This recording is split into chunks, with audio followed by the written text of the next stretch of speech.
Hey, y'all. Welcome. We are going to be discussing submission. Now, I know a lot of you ladies do not like the word submit. I understand.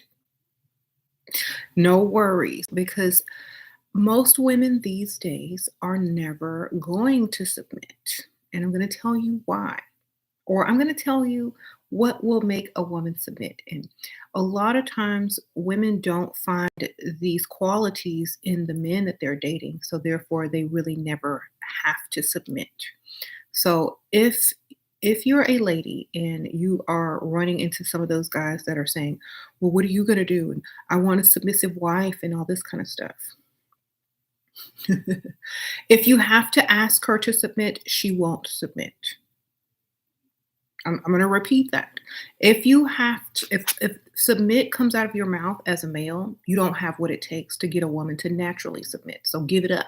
I know that hurt, gentlemen, but if you have to continuously talk about submitting to a woman, you don't have what it takes. So just save your breath and give it up because you're not able to get that if you have to ask for it. What makes a woman submit? First of all, um, when her man does not require her to go work out of the house for anybody else, like let's say another man, when she's not asked to pay bills, when she's not worried about if you're taking care of business or not the correct way, because you're smart and intelligent and make good financial decisions based on your past history and your ability to be financially stable and abundant. She does not have to worry about you. She does not have to second guess you. She does not have to worry about you spending money frivolously. So she's going to basically trust your decision making, and therefore she's less likely to argue with you, to compete with you, to to embarrass you in public, because she trusts that you're going to get it correct. She trusts that you're making good decisions for her and you and the family. So if you're a man and you want a woman to submit, you need to be a full provider. You need to be financially stable and smart with decision making. And you also need to allow her to be herself and don't make extreme demands on someone, because submission does not mean slave. It just means I'm not going to outshine you because women can in 2 seconds. Okay. It just means I'm going to let you shine next to me. It means I'm not going to over talk you. I'm not going to correct you in public. I'm not going to second guess you because you're stupid. I'm not going to listen to what you have to say after coming home from listening to what a boss has to tell me. I'm not going to do all the domestic work if I'm working as well outside of the household. So this is why a lot of women are not ever going to submit, because there is no one that she has to submit to. She may be married, she may have a boyfriend, but he's not the type of man that a woman submits to. So therefore, they will never experience a submissive woman. A lot of these men have to go outside of the country where culturally women are still submissive, because their men are providers, or their men make sure that they get what they need and make the financial decisions and da da da da. But in our country, or in more societies where women are more independent, men aren't able to get women to be submissive unless they're very rich and smart and not over controlling. That's the only way that to get a woman to naturally submit to you. If you have to keep asking, you're in your feminine. If you have to beg a woman to submit to you, you might as well be a woman. I'll say it again. I've seen all these people, posting videos. I'm sorry, y'all. My gloss fell. I see all these people posting videos and trying to tag me or whatever. But I don't care if a man wants a woman to submit. Act like you don't need a woman to submit, because you have everything, and they will naturally submit. Okay, you can't ask a woman to submit, because that means you're in your feminine. So the signs that a woman is naturally submitting to you, they don't question everything you do. When you make a decision, they don't try to automatically change it or improve it because it's good enough. She doesn't have, when you tell her she doesn't have to work anymore and you got all her bills and whatnot, and she just, stay home, relax, and you make sure she's comfortable and things like that. She's not gonna, try to overstep boundaries when it comes to, a lot of things that have to do with money. Or she's not gonna try to tell you what to do all the time because it is your money. And she's not contributing anything but her feminine charms and essence in her presence. So that is enough. And so she's going to then start to become more feminine and live in her feminine and not be so concerned and overly concerned with the masculine aspect of things because now you have that as a man. She doesn't have to worry about it. So this comes with maturity mindset, abundant mindset. It comes with financial security, and it comes with a man understanding that a woman is supposed to be feminine and not going 50-50 with you and not, paying half the bills and arguing about money all the time with you. That will never create a submissive woman. It's only going to create a more dominant or masculine woman because you're making her do a masculine, you know, uh, quote unquote, a masculine job. So don't ask her to submit because that's your first step in knowing that she's not ever going to submit to you if you have to ask. So we asking. If he's not leading or providing, don't expect me to submit. Exactly. And when men hear the word submit and when women hear the word submit, it sounds terrible. Um, Basically, I would say, I would try to change the word to like, will you be at peace?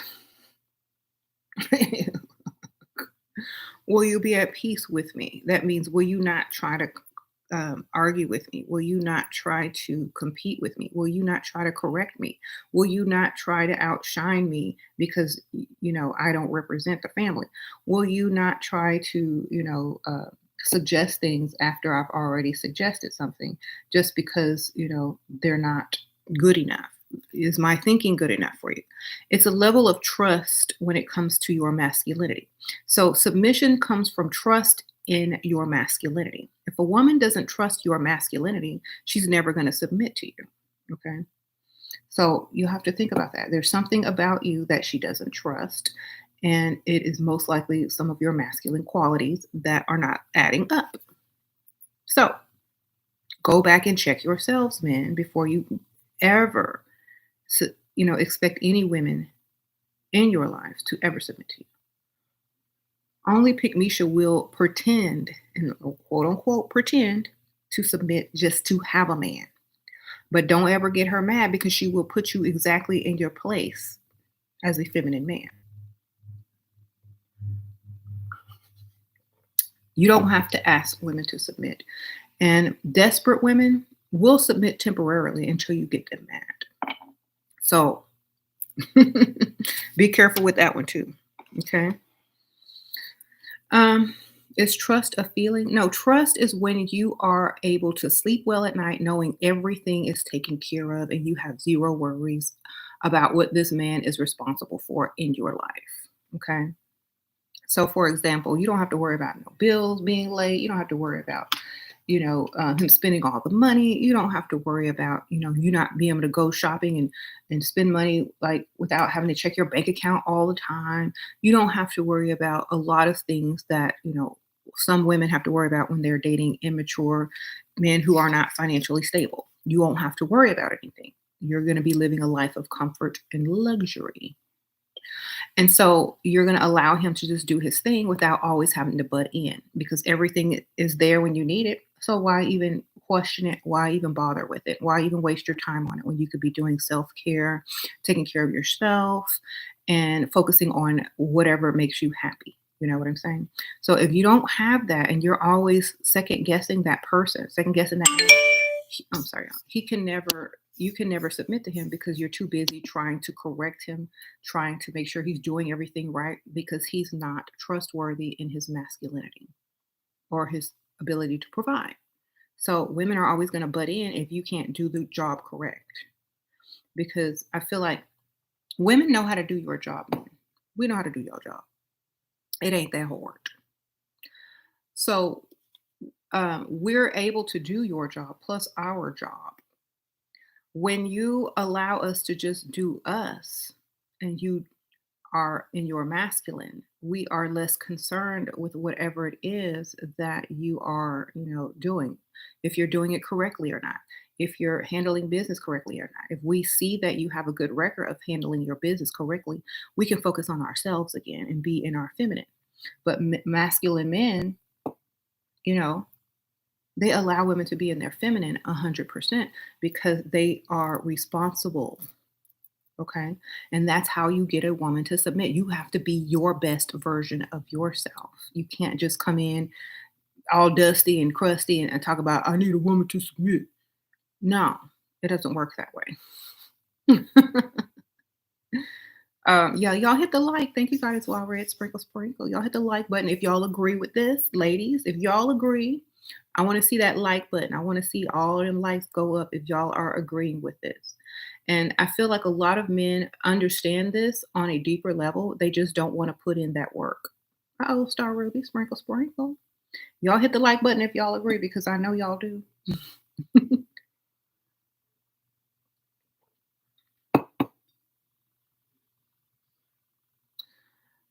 But we supposed to outshine with our looks. Yes, only with your looks, but not with your mouth, not with your mind in front of his friends and stuff. You're supposed to let him look like the man and you look like the woman. Yes, you're supposed to be prettier. When I say outshine, I mean like financially, I mean like career wise, I mean like knowing what you're talking about.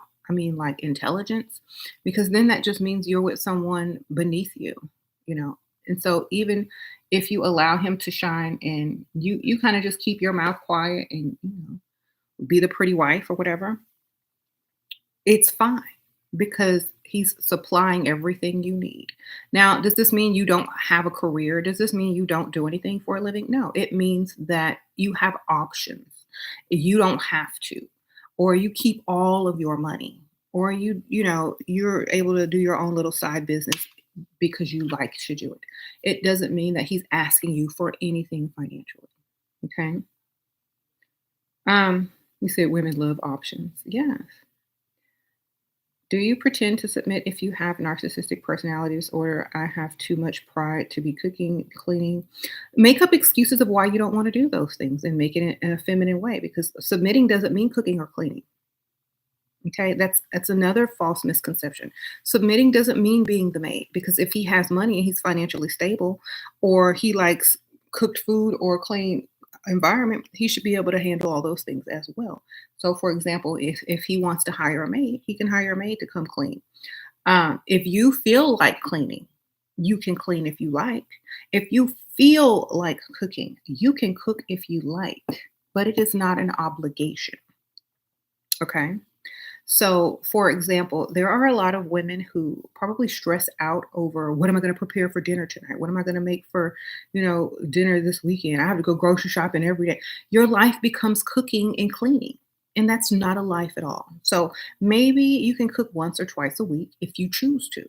But they have DoorDash, Uber Eats, takeout, and all this stuff these days. If you're not going to starve, okay? Have leftovers. Cook a lot one day, then have leftovers if y'all like home cooked food or whatever, or make him cook. But at the same time, that's not an obligation of being a submissive woman. Okay. Because if that were the case, when people go to hire cooks and chefs, it would say hiring a submissive woman versus hiring a cook or a chef. Okay. Because that's a job description. Okay. I will never cook daily, please. Maybe once a week, maybe. If you lucky. And it might not be nothing you like either. Sprinkle, sprinkle. Because that's not submission. That's a food choice. If your woman don't want you to starve, she will call DoorDash for you, okay? There you go. Um, I see a lot of guys don't understand this. They don't understand that women are not cooks. Unless we give you a bill at the end of your meal, we ain't your cook. Get it? You said cooking equals love. Cooking equals I have a taste for this home cooked food and they don't make it nowhere else. And I feel like cooking. That's what cooking means for women these days in this era. Okay. You said, where's my man? In the other room on a conference call working like he's supposed to, like you should be. Sprinkle, sprinkle. Okay. Um, thank you. Cooking is nice if you like it. Yeah. If you enjoy cooking, then cook your little heart away. But don't make it a normal everyday thing. Make it special sometimes so that it's appreciated, you know? If you cook every day, your meals will go unappreciated if they expect it. So cook every once in a while. um, Shira, would you suggest to ask the guys you're talking to for gifts for Valentine's Day? Don't I would just say, what are you getting me for Valentine's Day? I wouldn't ask. I know you getting me something. Like, what are you getting me for Valentine's Day? I can't wait. I'm so excited to see what you get. I'm suggesting. I'm not asking. Okay. We're past asking if you're dating people. Just be like, I can't wait to see what you get me for Valentine's Day. I'm so excited. Um, thank you, Sprinkle Sprinkle. So, we at the threshold of getting whatever we want. Thanks. And like for those of you who don't know, yes, I'm married. Okay. I am married and I don't work. This is what I do for fun. This is how I spend my time. I also have a online business to sell elixirs and cosmetics. My little side businesses. Okay. Um, I I don't clock in anywhere. Sprinkle, sprinkle. I haven't had to work since I was 22 years old, unless I wanted to. And of course, y'all know I couldn't keep no job because I don't follow orders too well. So, and a lot of ladies keep asking me for workplace um, advice. I don't work. I don't have a boss. Um, So, and I've heard a lot of men ask, well, why don't women submit to their husbands or their men like they do their boss at work? First of all, their boss signs the checks. Their boss probably has more money. Their boss probably, make sure they eat and keep them financially stable. Okay. You can't submit to a man like you submit to a boss if your man ain't signing bills and checks and sending stuff off or clicking online to pay all them bills. You can't submit to a man that doesn't have your financial well being in mind. So you can't submit to that because like when women look at a man who needs something from her, he just looks broke. He just looks busted and feminine. Like why do you? It's just like a deep breath and just upsetting. And I don't even know why women put up with that. If you have to put up with a broke man, you should be single. Oh, Takesha J9, Sprinkle Sprinkle members in the house. You know, and men shouldn't even be trying to date broke. What the heck? Unless y'all are in high school and can't get a job, y'all shouldn't even be trying to date if y'all are broke. Y'all should be focused on getting y'all's money up. Okay? It's so silly when men are around here broke, no furniture in their house but a mattress and a PlayStation, and they walking around talking about women need to submit. To what? You ain't even got no furniture.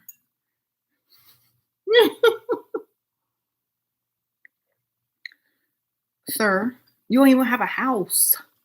You got an apartment talking about submit. Submit to what? The landlord? No. So when this stuff starts coming out of these dudes' mouths, I'm just laughing. Because like what? What am I submitting to? Brokenness? Dustiness? Your landlord? Your mattress and your PlayStation? What?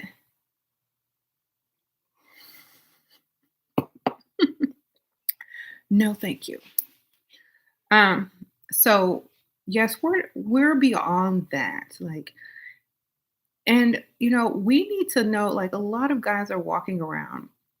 We don't know if y'all are broke or paid because of how y'all look. A lot of these men put so little effort into their appearance.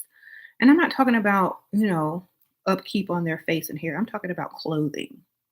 Like, y'all put on a t-shirt and some basketball shorts or some jeans that showing y'all underwear, or just a pair of shorts and a t-shirt, and expect us to submit to junior high casual? No. Okay. How can we submit to you when we were walking around looking all cute and y'all looking like y'all still in junior high school? It doesn't match. This is why women go for older men, because they know how to dress, they are financially stable, and they don't need to ask a woman to submit to them because it's too easy. They just give them what they want and take care of their business, and the woman is pretty much, going to be the woman. But y'all are walking around here in line for sneakers, wearing basketball shorts and being musty talking about submit. I don't think so.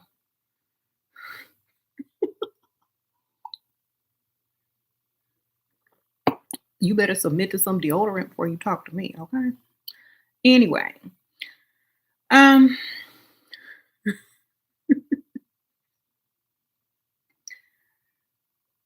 if you are checking your bank account before you pump gas, you shouldn't be asked no woman to submit, sir. Okay? You gotta check that app before you pump that gas. Shut your mouth. And I'm being honest. I'm being serious. A lot of women will not say this because of fear of backlash. Y'all know I don't care. So, and this is why I would never. Oh, serenely ascending, sprinkle, sprinkle. This is why I would never get on live with a man or talk to a man about any of this type of stuff, because y'all already know I will just be so evil.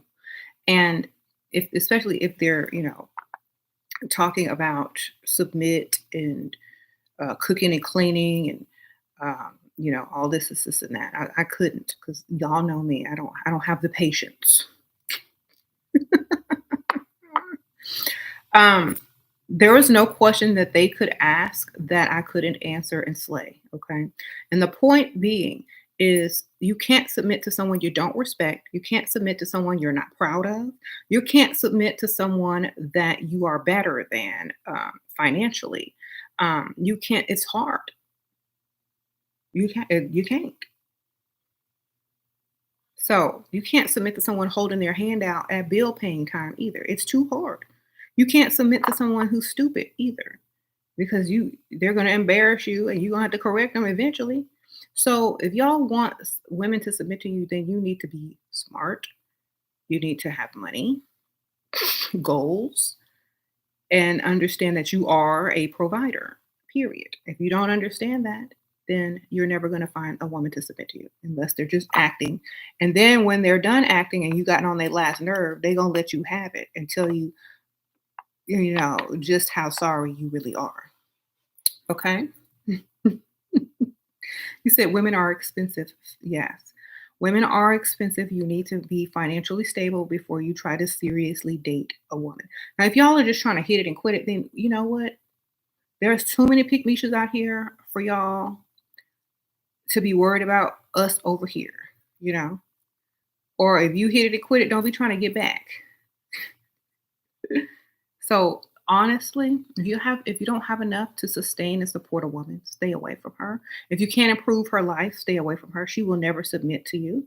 And also stay in your lane.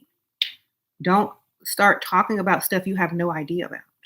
Oh, tea sprinkle, sprinkle. Thank you. Stop speaking on things that you can't even back up. You can't back up providing for a woman, then stop asking one to submit. If you can't back up telling a woman to quit her job, and you got her, and if y'all have a baby and whatever house you won't go pick it, then shut it up, because that's what you're supposed to be doing. And when a man says, "Well, I want a woman I can build with," well, then go find Barbara the builder. Okay, go find her. Go find Pick Misha. Go find Starter Wife. Okay, because we're not the one. Don't be nobody's starter chick. Okay, don't be nobody's Barbara the Builder. Don't be nobody's 50-50. Because as soon as those men build on those women's back, they're off to the next who will not pay one single bill. Okay. And I'm telling y'all. So when he start talking that, I would be appalled if a man asked me to go 50-50, or if a man asked me to build with him. I'm not the starter wife. I'm the one that's gonna get it all in the end. That's me. You go find Pick Misha, Barbara the Builder. You start off with her, okay? Then you find me later when you got your money. Okay? Sprinkle, sprinkle. That's what I'm talking about. Do not be the starter chick. Don't be the starter chick. Don't be the roommate. And don't submit to a man. And if you are in that position right now, if you are the starter chick, then you better start getting out of there. Like, stop giving him money. Stop paying for everything. Make him start paying for it. And if he says he's going to leave you because you can't pay, that's all you were there for in the first place. Okay? Because women aren't providers, they're receivers. And when you stop providing, when you stop, helping him in his masculinity, when you start being more feminine and asking him to pay, you're out of there. Okay? Or he's out of there. Mhm. Said your passport. What about a passport? We don't care if y'all go out of town or out of the country to get you a submissive woman who's, culturally submissive because they think, y'all's money is worth more over there. Great. If y'all's money is worth more elsewhere, that means you're worth more elsewhere. But if your money ain't worth nothing here, then you ain't worth nothing here. Sprinkle, sprinkle. Okay. I have nothing against passport bros. If y'all money is higher over there and you can get a woman to do what you want her to do, great. But they don't work over here. Okay, get your money up so you ain't got to travel abroad to act like you want to act. Go get you some practice and come back and get your money. How about that? Um, not now. Some places, that your money gonna be worth less, so that's why they never go there. Notice that the men never go where their money is worth less. They only go where their money is worth more because what they really need secretly is just more money.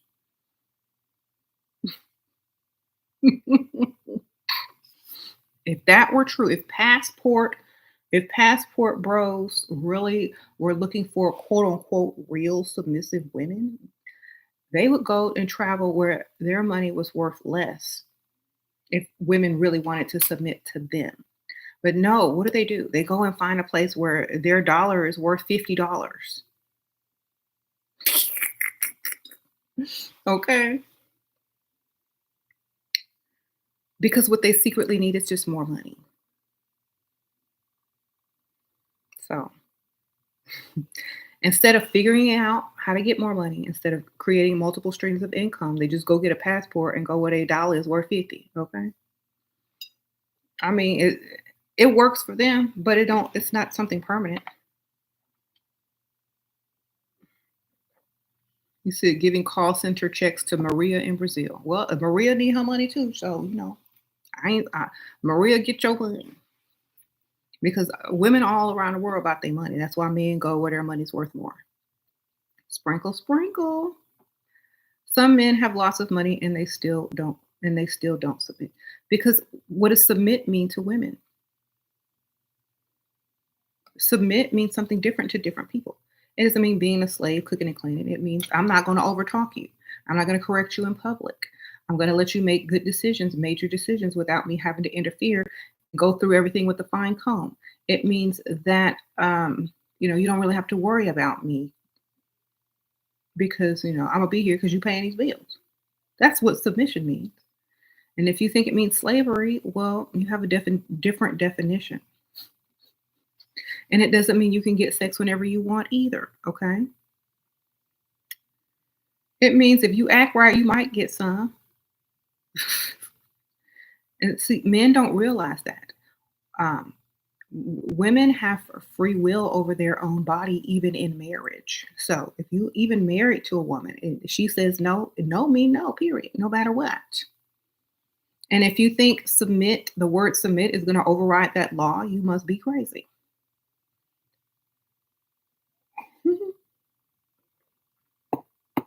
So that's what men really are saying. I want you to cook, clean, and have sex whenever I want. Okay, well, they got maids for that and prostitutes. Why don't you go hire some?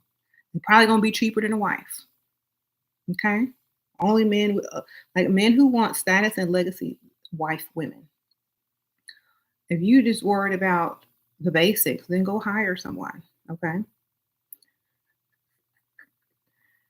that's all I'm saying. If you want status and legacy, and to be called husband and be a provider, then that's the role you take.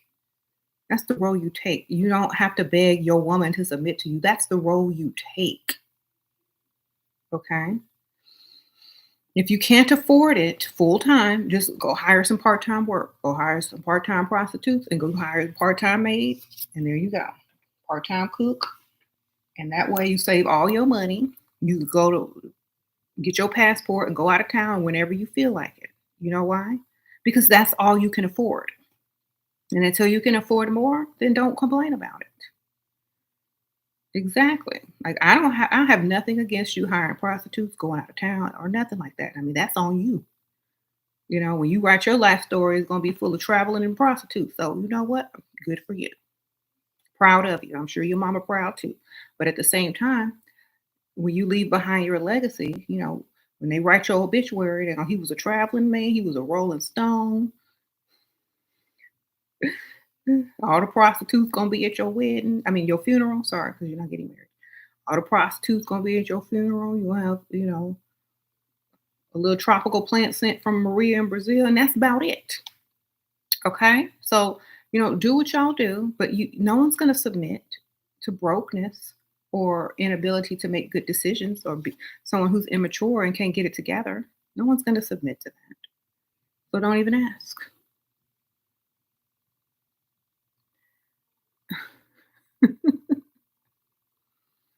And see, this is what bothers those men later on in life. They start thinking, well, what is my life adding up to be? Then they start writing it down. Okay, I went out of town. I hired a prostitute. I asked my mama for $20. I went over her house so she could cook for me. Like this is becoming a sad existence. Like if you literally start writing your life down, um, if you're living that lifestyle um, of not being able to call yourself a provider, um, or whatever, it's going to start looking pretty sad when you start writing it. You said yes. You're acting busy as hell to get him to know to let me move in. Is that a smart idea? I guess. I mean, it could work. Sprinkle, sprinkle. Um, why men look at women but don't approach? Because they can't afford. Sprinkle, sprinkle. Y'all have to realize this. You could. It's just like you go into the store and you see a very expensive item. You can't afford it, and you're just gonna look at it. You're not gonna take it home unless you got your sugar daddy there to buy it for you, or you got some money from him to buy it. Women, just because they look and don't approach doesn't mean there's anything wrong with you sometimes. It just means they can't afford you, or they don't can't afford any more women in their lives. They might already have a woman, or they might be on alimony, or they may be going through a divorce, or they know that you're high maintenance and they can't. They can barely afford themselves. So a lot of times men won't approach because they can't afford.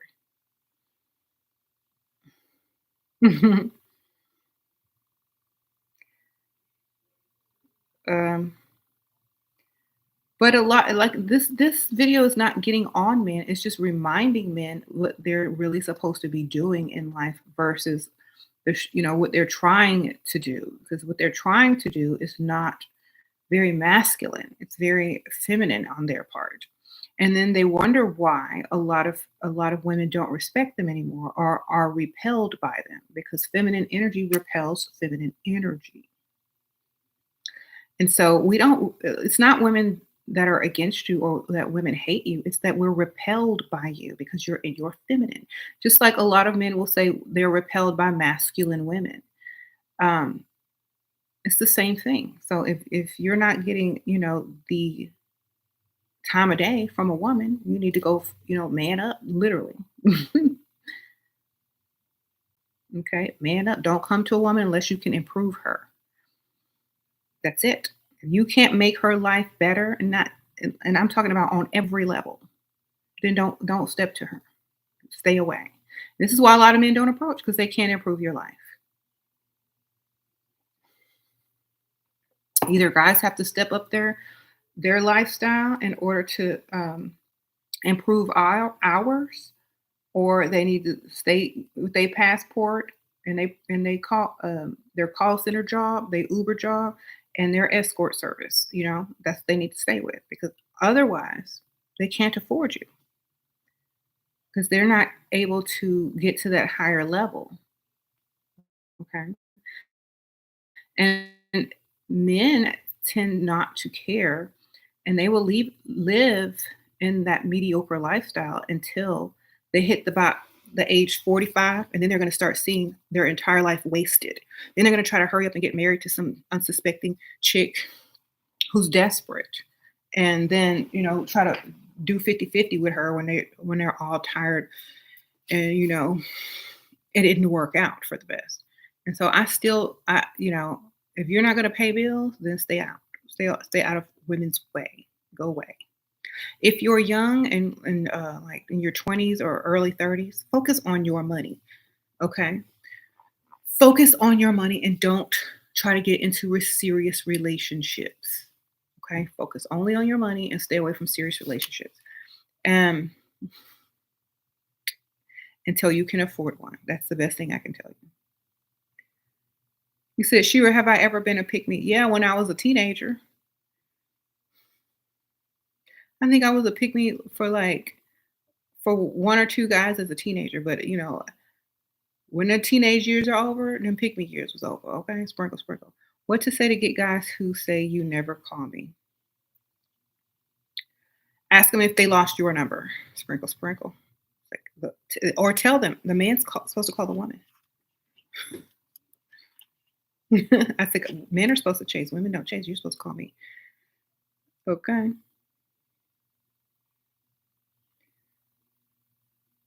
When I call you, like if you're gonna be calling behind me, it's like I am not pick me. I'm not the last chick you dated. I'm not trying to keep tabs on you. I'm too busy doing me.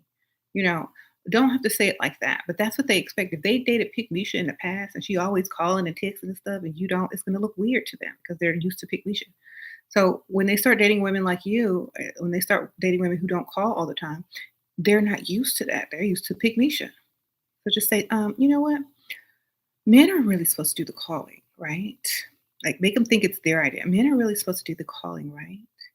I really like you and I think about you a lot and I wait on your call. So just call me. There you go. Because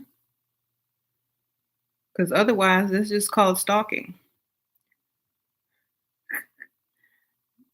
Don't hardly ever call or text. I just don't. Exactly. Do you think to be with high quality men, then women should be on his level to be able to hold conversations? Men don't really want a woman smarter than them. I know this because usually the women are holding back in intelligence. And when they let loose their intelligence, the men don't have anything to respond with. So most women who are dating high quality men, um, if the woman needs to keep tabs on current events or whatever they're talking about, as long as they understand what is being said and can respond with a basic answer, that's enough. Because men don't want you to overstep and basically outdo them in the intelligence department. Okay.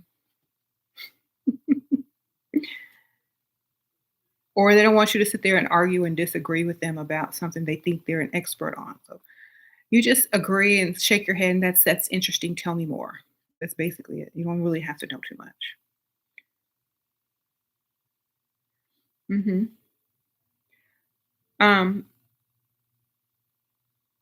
and also, like women submit to men who they don't have to. Like women submit more to men they can be themselves around. If you always have to like not say something because you think they're going to be offended because they're not man enough to handle it. A lot of women won't even be themselves around men because men can't handle it. They're too sensitive. Oh, Taisha, sprinkle, sprinkle. Hi, Shira, you have two things. Your rent and everything is paid for, but now the man has car issues and keep telling you about money issues. My other one is also complaining about money. Isn't it rude? Yes, he's tired of paying for you, girl. Those are the red flags that's about to be over, so you need to start looking elsewhere.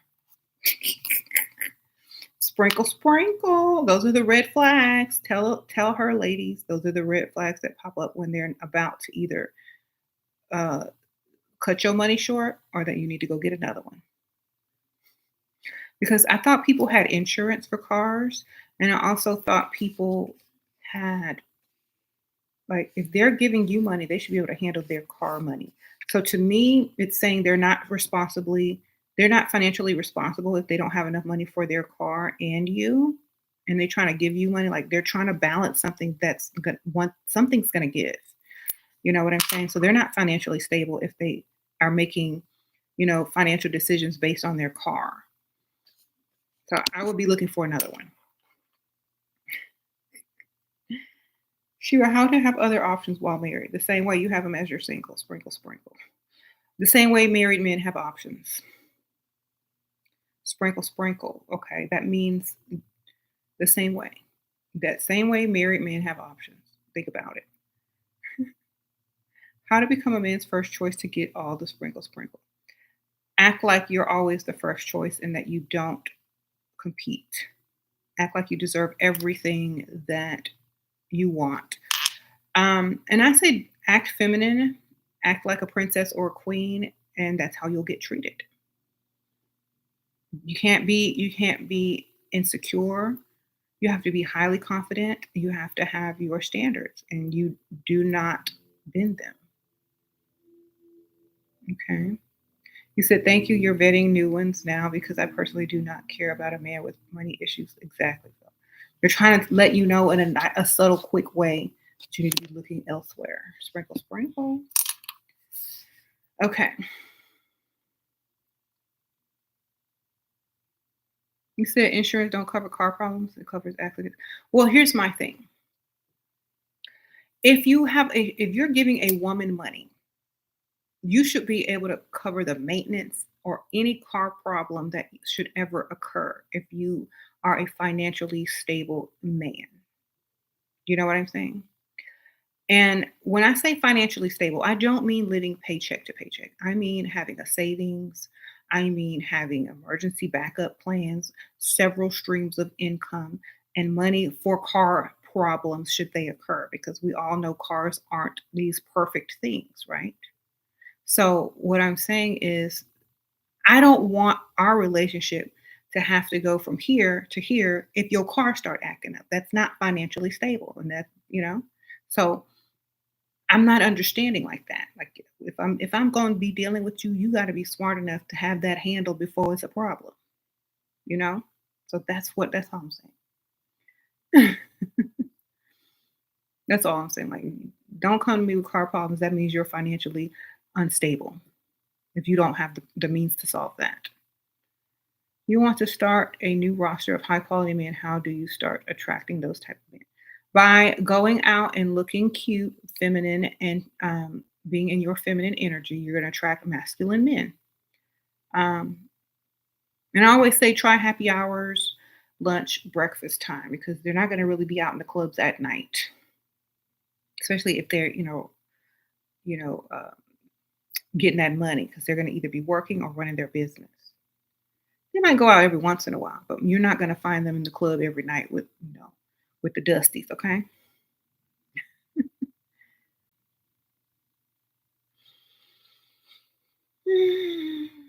You insinuate what you need. You act like you need what you need. It's very mental and suggestive. Okay. And it's very hard to explain to each individual woman, because I don't know what you look like and how you act and how you are around men, because that's very important. However you are around men and how they respond to you has everything to do with it. You know, how bold you are, how confident you are, how sure of yourself you are, how attractive you are. It has a lot to do with whether you can just straight out ask, or you need to suggest, or you need to build up. and leave hints and clues and then, drop the question later when they definitely expect it. So it just depends on what how you are. You said I made you hate broke men with a passion. You shouldn't hate broke men, but they shouldn't be trying to deal with you. That's all I can say. You said, why do you get married if you want other options? Ask a man.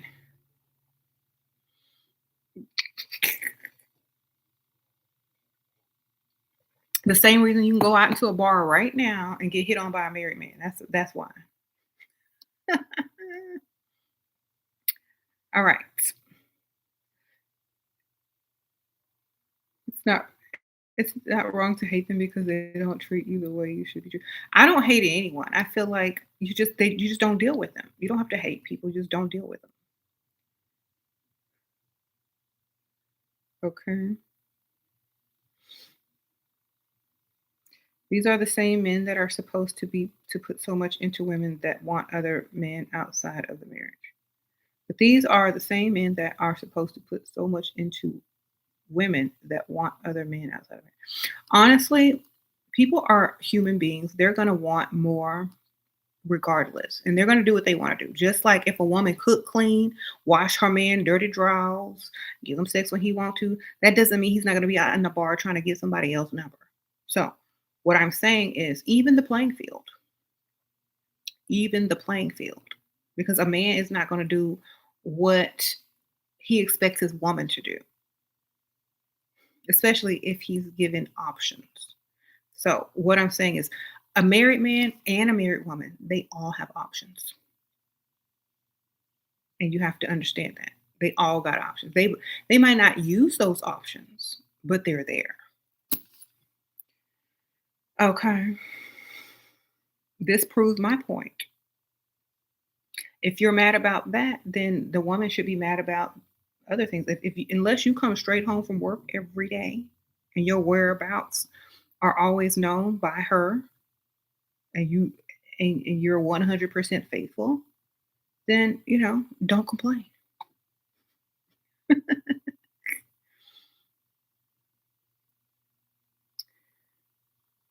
Don't complain. No, you can't go out after work. No, you can't go nowhere with your friends. No, no, no, no, no. Why? The same reason. So if you want that freedom taken away from you or those options taken away from you, then you can't take them away from her. And that's what these men need to really understand. Like you can't take away a woman's option just because you pay her bills, just like she can't take away your options just because you paying her bills. Okay. Why my dude asked to see my Cash App after him not giving me the money for it, but I got it done anyway. I don't know. You want to see what you can do. What exactly are you getting for putting so much into women? Hell, Jada Pinkett wasn't even satisfied with Will Smith and he gave her everything. Exactly. You're never supposed to be satisfied as a woman. Duh. That's what keep them chasing. Ask Jada. Sprinkle, sprinkle.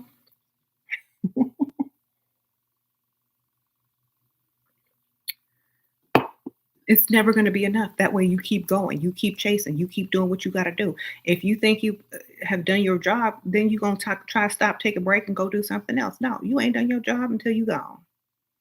You're going to do your job until the last day. You said Will was cheating. Stop it. I'm sure Will was, but who cares? That doesn't mean Jada doesn't have options, right? He give her everything. So he gave her options. That's everything. Sprinkle, sprinkle.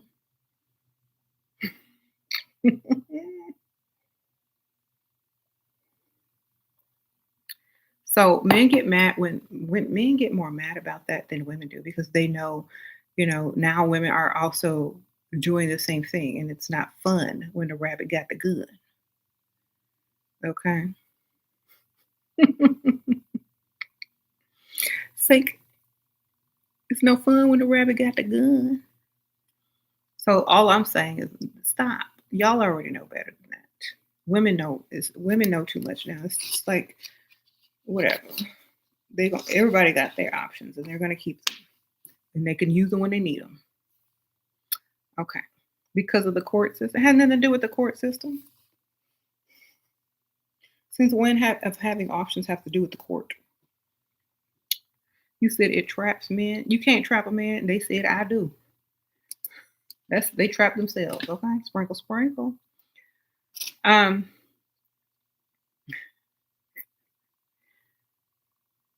I'm only submitting to my professors, submitting those assignments. Okay. It says coming off as out of control women best way to get the ring. Not out of control because like, but not 100% satisfied. Okay. And y'all understand this. Y'all know, like, the funny thing is, men don't really understand women. And when they finally get what they want, they don't want it. So, the point is to never give them, to always keep them chasing because it's always better to chase than to have 100%. Okay. Um,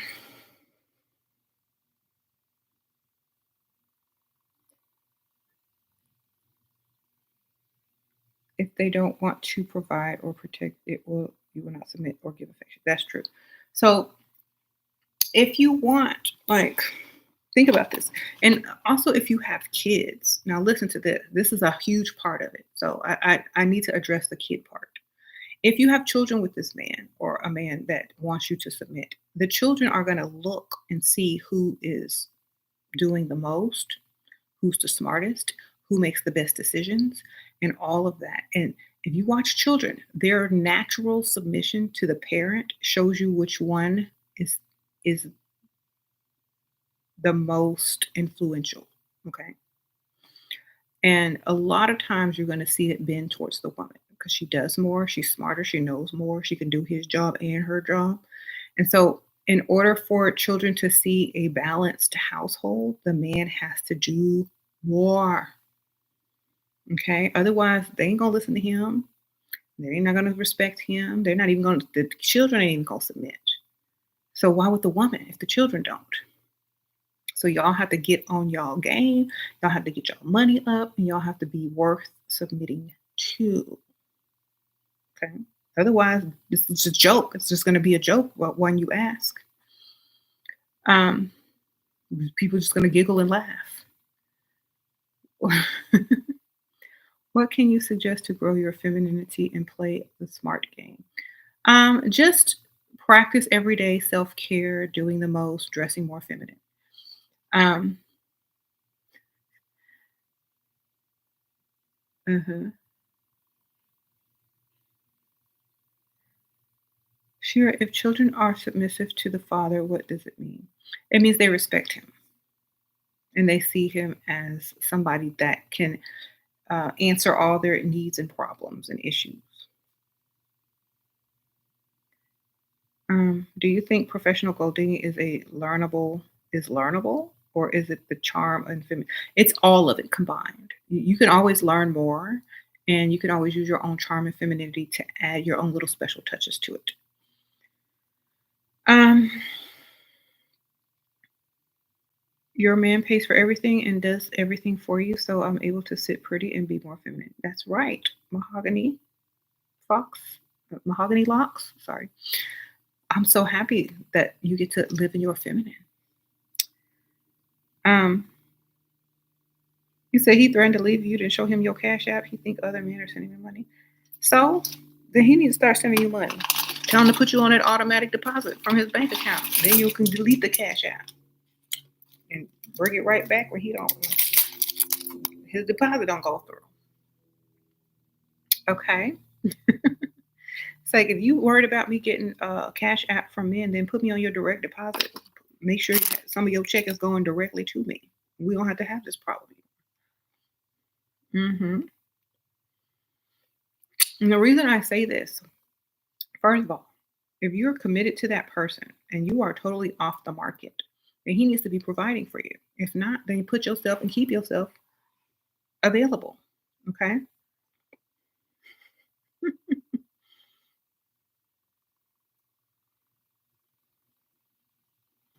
Hmm. Keep yourself available. Okay. He ain't worried about nothing but who put money in your cash app, and that's the wrong thing he need to be worried about. He need to be worried how to put money into your cash app or into your account, not somebody else. Okay. You said you drink too much to remember a direct deposit. A direct deposit comes out of your check automatically, and you don't have to remember anything. That's the whole point. You just sign up for automatic pay.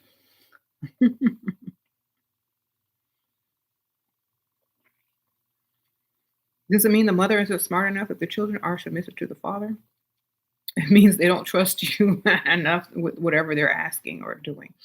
Um, well, here's my thing. Depending, like, you can use this to your advantage. Depending on how much work and effort you want to put into whatever it is those children are asking, then put it on him. Like, "Oh, I don't know enough about that. Ask your daddy." That means you don't want to be bothered. You might know a lot about that, but you just don't want to be bothered.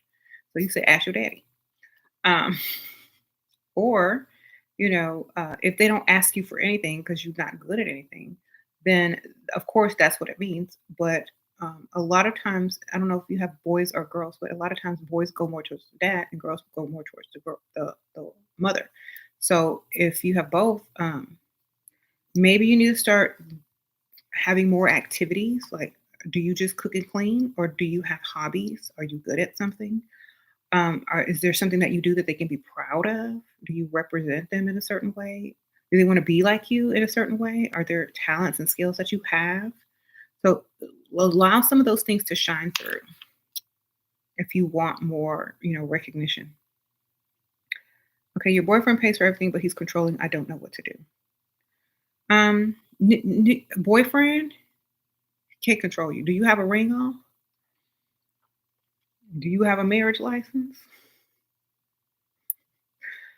Okay.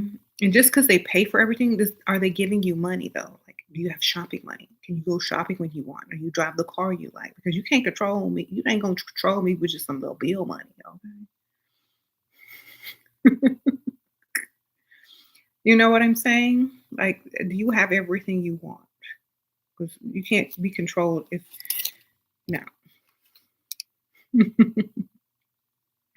You don't need to be married, but it does help you financially and legally in the future. Um, Depending on what your goals are. You got 3 jobs and your own business, but you would not marry anyone that want to be with other people.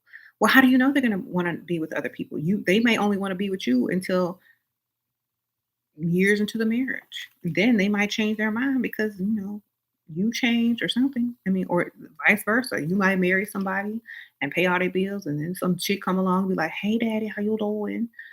And you may have an interest in that person. You can't tell what you're gonna be in 10 years from now. You can't tell if, what you're gonna be doing in 10 years from now. That's why I say it doesn't matter. When the honeymoon phase ends, then you better keep chasing and doing the most if you want that attention kept. Because marriage is work. Okay.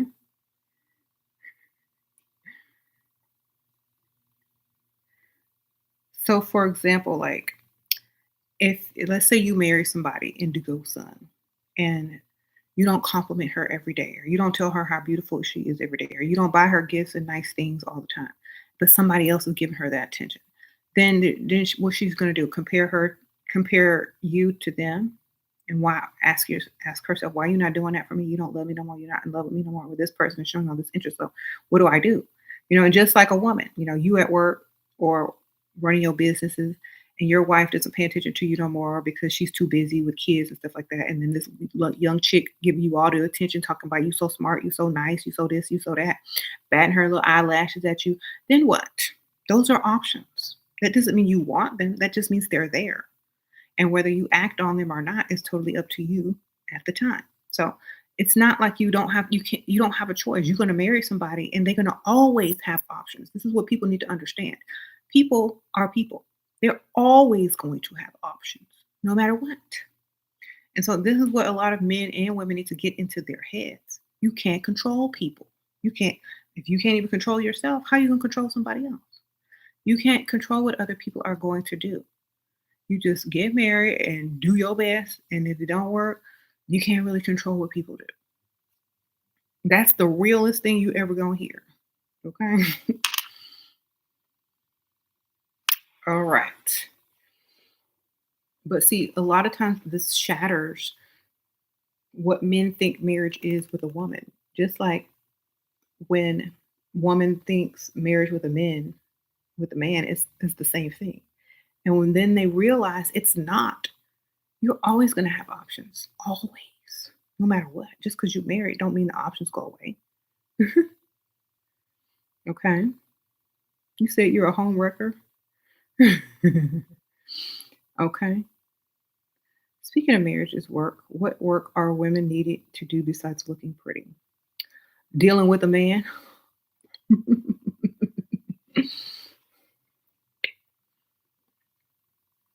Okay. That's it. You said I'd rather smile than frown at my situation. It's done, but yeah. When you get married, they're taking responsibility for our lifestyle. Exactly. What about little kids? What about little kids? If you are worried about if your children see you as stupid or not, dominant parent, then you need to do more for yourself. You need to do more for yourself. Children respond to what looks interesting, what looks exciting. So do more for yourself. What are your skills? What are your talents? What are you good at? Do that. Make sure they know it and see it. Like kids are proud of accomplishments and things or talents or skills in a parent. So be good at something. Um,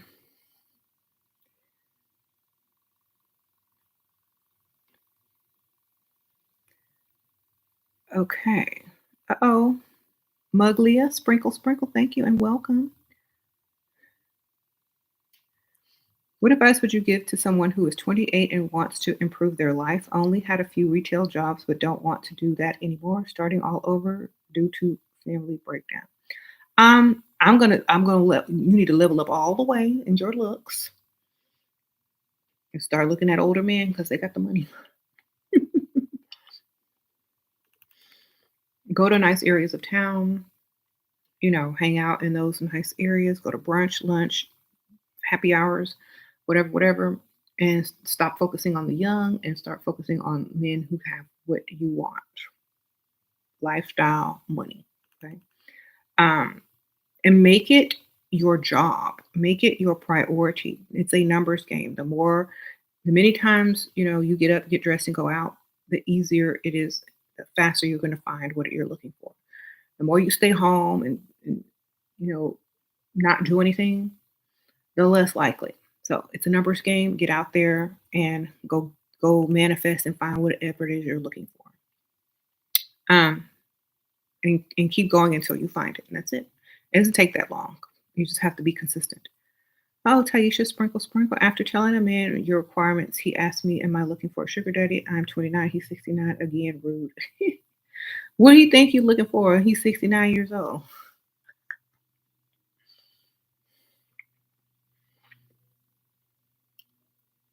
Y'all got to be creative with these answers. You got to be like, I'm looking for so much more than that. That means I'm looking for that and more. I'm looking for so much more than that. But I do love gifts. And I do love when a man can totally provide for me. It's very sexy and it's a turn on. This is how y'all got to be answering these questions. And make sure your voice is sexy or cute sounding when you answer them and give them eye contact. They don't care. They know. It's how you present it. It's how you suggest it, whether they're going to accept it or not. It's not about whether they want to do it or not. It's how you going to get them to do it. That's it. They going to do it if you ask the correct way or if you insinuate or suggest the correct way. They're going to do it. They're just trying to see how bad you want it and how good you are at getting it, because that means it's going to be more interesting if you know how to work them.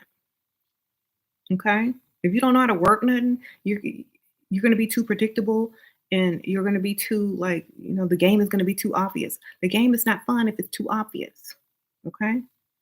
The game is no fun if you look like you looking into an instruction book and it's too obvious. You gotta play.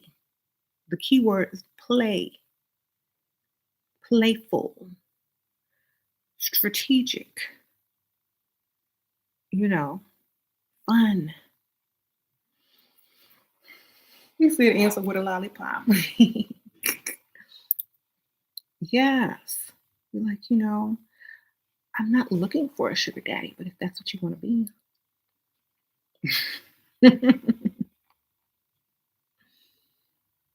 The whole time you were looking, girl. Now it's his idea. Tell me, what does a sugar daddy do?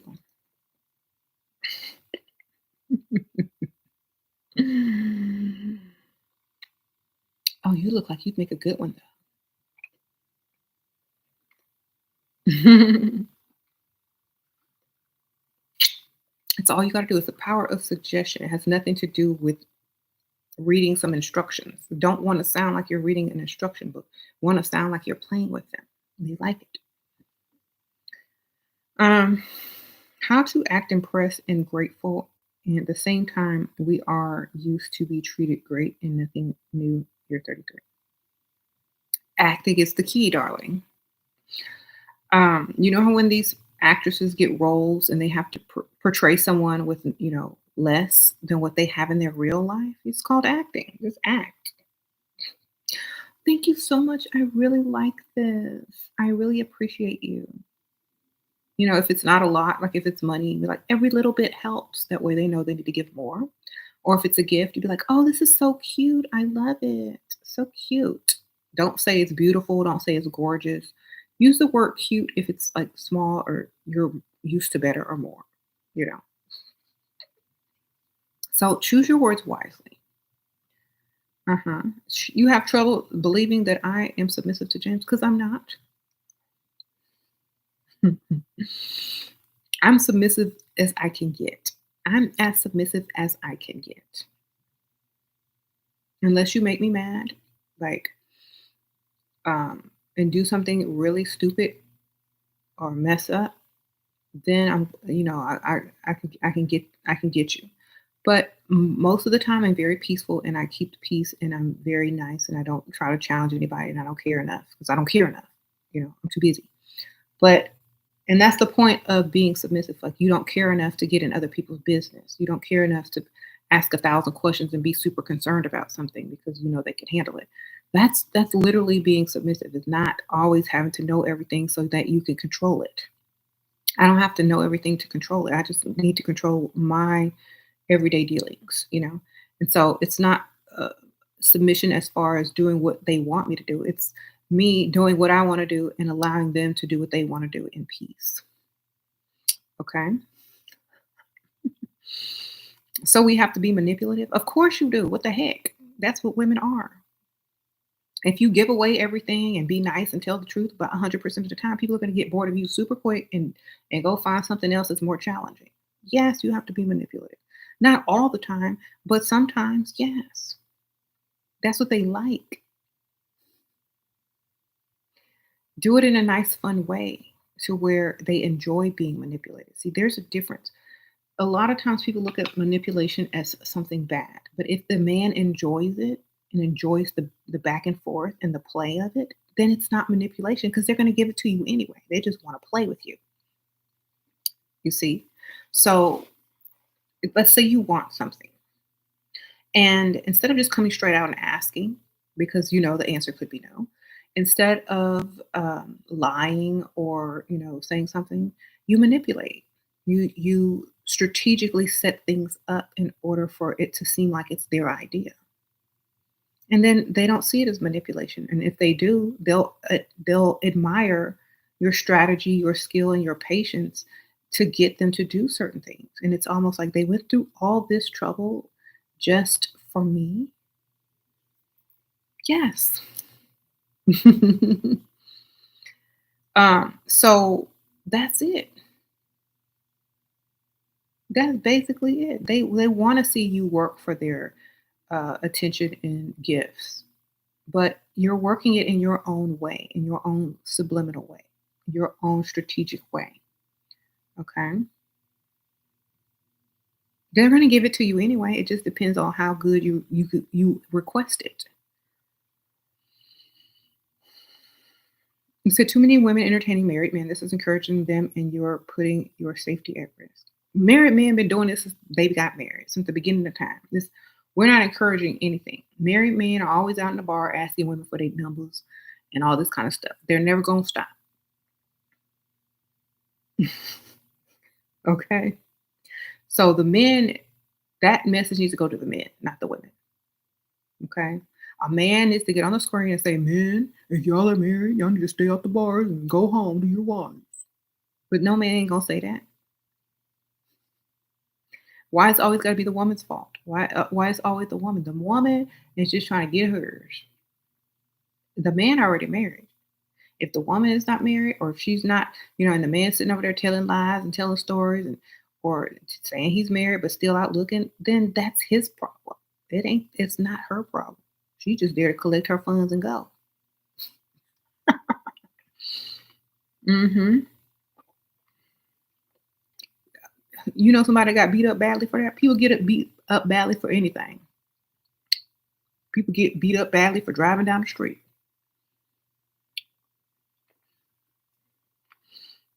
All I'm saying is people get beat up badly, married or single. Not all the time, but there's so many married men out there in the bars. What are we gonna do? Take their money or leave it on the table?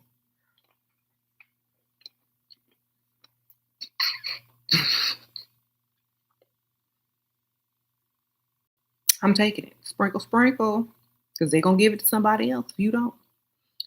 All right. I'm just being honest and real. You could have moral values. That don't mean the next chick will. And that money's still gonna get got. And there you go. That married man still gonna give his money away to some chick. No matter who it is, he giving it. The men need to address this problem. It's not us. Okay. Should you be yourself around sugar daddy, or how to act? However, you get the most money. That's how you need to act, baby. Sprinkle, sprinkle. What he like? He'll let you know. I like it when you wear that color or that dress. You look so nice with that. Yeah, I like it. They'll get bold and ask you, like, wear that dress, wear that dress that I like. Tell me again how you feel. They're gonna instruct you. You can be like, oh, okay. So I think, like, you'll be able to put it together what they like eventually. Like, okay, they like me to dress like this, look like this, act like this. Got it. And that's what you do, and that's how you get your money. Um, you said sugar babies are the best salespeople. What are my opinions on female rap? Do I think it affects young women adversely? I think it's empowering sometimes, and I also think it's suggestive sometimes. But I think we need all of the above when we need it. When you want to feel empowered as a woman, you might turn on some female rap. When you want to feel sexy and powerful, you might turn on some female rap. When you want to feel soft and feminine, you might put on some songs or some soft, slow music. But music is there for when you need it. It's not something that you need to listen to 24/7, but you have those options. So I think female rap can definitely be helpful at times when you need that extra, powerful feminine energy. Hmm. Let's say you've been a doormat or a pick Misha for however long, and then all of a sudden you hear some Nicki Minaj, Megan Thee Stallion, or Cardi B, or Lotto or whatnot, and it just picks you up off the floor from being a doormat and back into your power and remembering who you are as a woman to get you right back out there to go get you a better one. That's what female rap is for, to get you back up off the floor after you done fail and let people walk on you. Okay. Um, And then the softer music is when you're into a relationship and you want to feel feminine and soft and sexy and da da da da. Da. Or when you're doing your self care and when you're all of that. So a lot of times it's for different reasons. So listen to what you need to listen to when you need to listen to it. You said someone wife is triggered. Girl, if marriage was that serious, men wouldn't be out in the bars and women wouldn't be taking their money. Okay. Now, it is serious enough to where that paperwork is serious, but it's not serious enough to tame a man. Okay. Not a young one anyway, or not a middle age, not a young one. It ain't strong enough for that. But you know what? You could still get their money. Period. Okay. Uh-oh, emo sprinkle sprinkle. Thank you, girl. I appreciate you. You said he wants you to move in without marriage. How do I ask for marriage? Okay, here's my thing. This is 2023. Unless he is culturally into marrying uh, and you moving in before marriage, unless that's a cultural thing, he's probably not going to go for it because maybe all his friends had living girlfriends, this, and that. And first of all, I mean, honestly, I don't want to move. I don't want to marry someone if I don't know what it's like to live with them yet, because they may have the worst habits. We may argue all the time. We might not even be able to get along in the same under the same roof.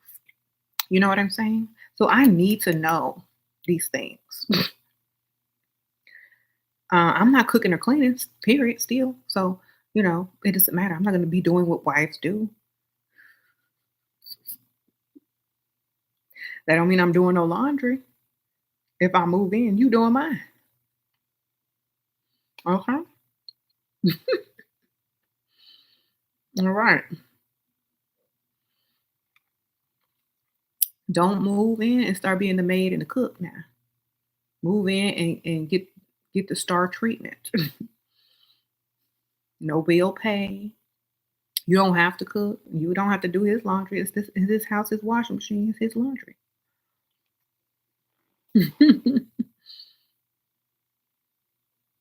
Hmm. How to kindly set boundaries if he start getting touchy and talk about it. Grab his hand so he can't touch nothing. Hold his hand. Put it in your lap or on your thigh and look him in the eye and start talking about how you can't wait for y'all to get to know each other better and for you to start to trust him more and how he's going to take care of you, and once you feel safe and secure, then maybe we can take it to the next level. That means you're going to pay all these bills before you get to touch anything or see anything. So make sure you get that through your head in a nice way. Okay. What are my thoughts on passport sisters? Women always been traveling. What you talking about? We go wherever. You mean to go try to find a man outside the country?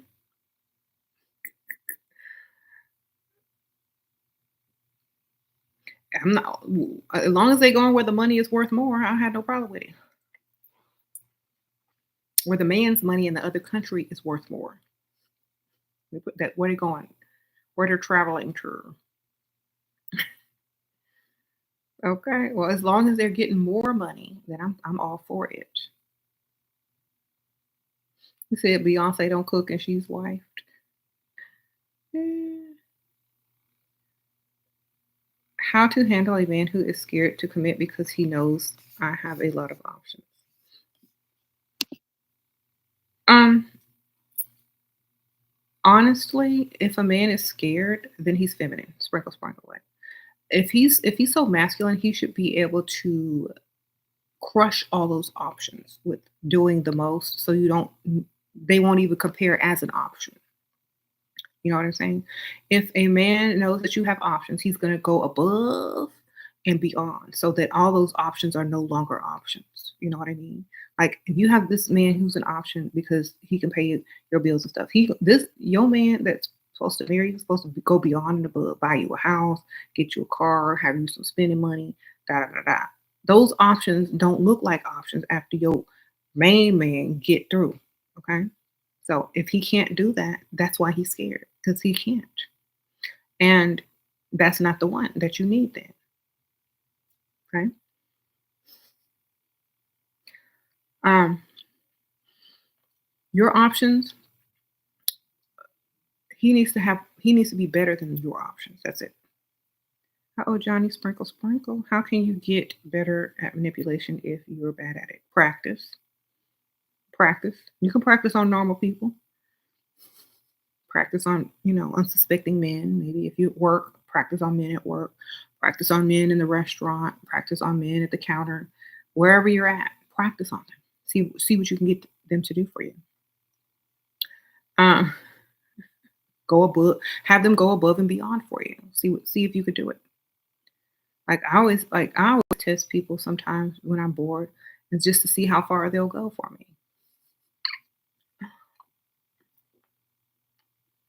Hmm. Not people that I know, but just like random strangers, just to see what they can do. And it's not like I'm getting anything major out of it. It's just how. What do you tell one of them that knows you're not as good as their competitors, but tries anyway? I'm not discussing their competitors. Either you doing the most or get out of my way. We're not talking about the competitors with the other. We're not talking about other dudes with other dudes. They're just going to give us what we need. And if they suspect that you have someone that's better than them, they're going to go above and beyond and get rid of the competition by doing too much or doing way more. What do you do when they try to prolong to look in your eyes? You look in their eye, ask them for some money while you up in the eye. You have such beautiful eyes. They're money green, gold coin brown, $100 bill stripe blue.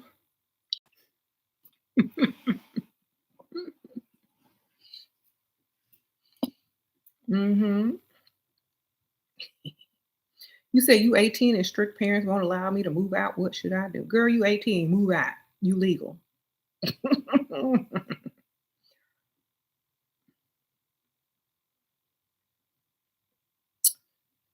All right. If you have the money, go ahead. Bye. They can't hold you against your will. You 18, baby. Remember? If you want to move out, they just probably know if you're not financially stable that you'll be right back anyway. They're just trying to avoid all the issues. So unless you got some money to move out.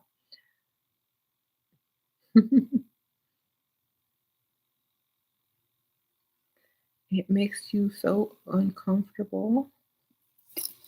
Girl, honestly, you should let it empower you. Like, why are they trying to look into my eyes? They want me to ask them for some money or something? Because I'm getting ready to. They trap themselves if they looking in my eye. I'm like, hey,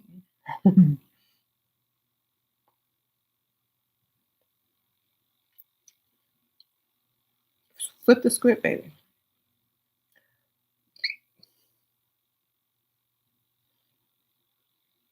You said, what is a bride price to take a woman off the market? Paying all her bills, making sure she don't want for nothing, direct deposit on the bank account, ring.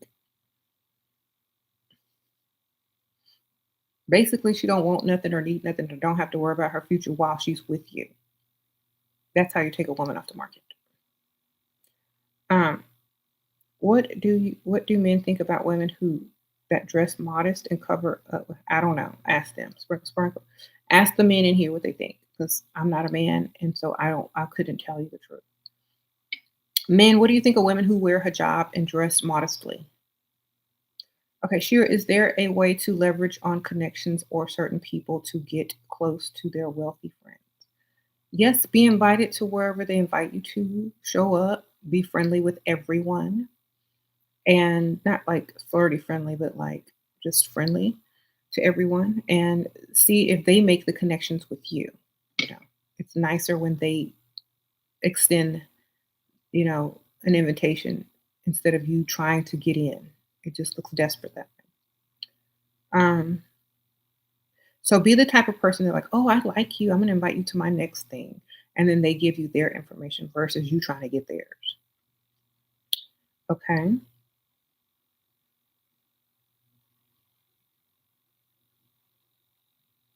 How do you ask for money in a dating phase without looking like a gold digger? I asked her last night and he said no problem, but then I asked why he never offered.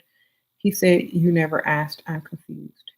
Well, you can ask, like I said, if you know they're going to say yes, you can ask.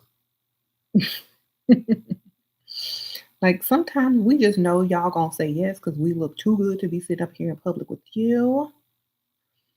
But if that's not the case, sometimes you have to insinuate and suggest. But if you know you look way too good to be sitting up here, look with sitting up here with this thing, you know they're gonna say yes. So you can just simply ask in a sweet way. Just depends. Like y'all are too scared. Y'all need to be able to read the guy.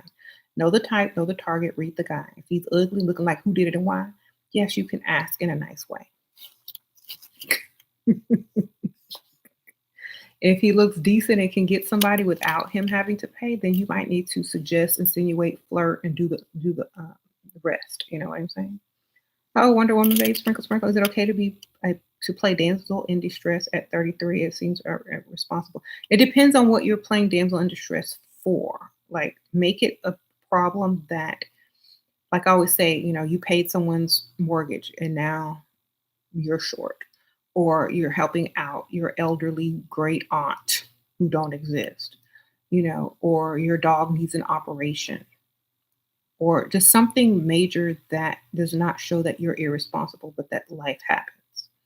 You know, it's the older you are, the younger you are, you can have less, you can have harder issues, but you don't want to seem irresponsible. So I would just put in like find his triggers. If he's a dog person, if he's an animal person, now all of a sudden your fake dog needs some surgery. Okay, throw that in there. That's how you do it.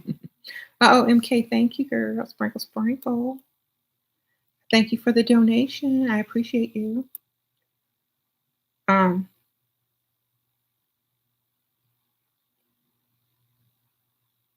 what do you do if only get a shopping and dates for men, but when it comes to bills and cars, you can't? That means you haven't found the right target yet.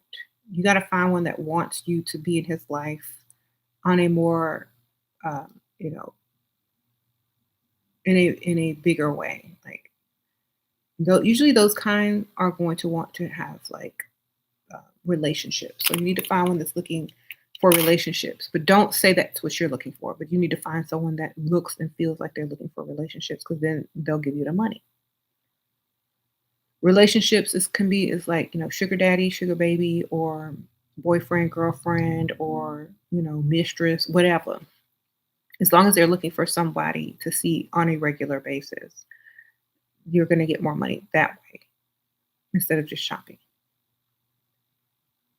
Okay. Well, Sheila and ladies, time for you beauty sleep. Okay, J9, sprinkle, sprinkle. Mhm. If you are dealing with a married man and his wife found your number and called you, what would you tell her? Would you tell her the truth? It depends on how she talking to me.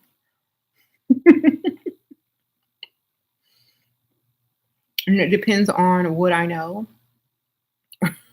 It depends. I'm a safe up, but she ain't gonna know unless I want her to know. Like if I'm mad at him, it's gonna be a whole nother story. If I'm still trying to be with him and we gotta keep it on the low, or we gotta let it stretch out a little further, I'll make up some stuff too. But at the same time, what I'm really gonna do is I'm gonna be like, okay, well, why are you calling me?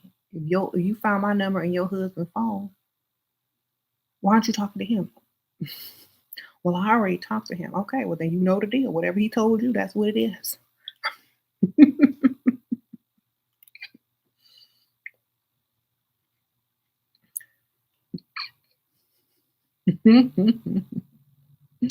You said, does the side chick reap the benefits? The side chick probably got other dudes too. What the heck? He's just one in her rotation.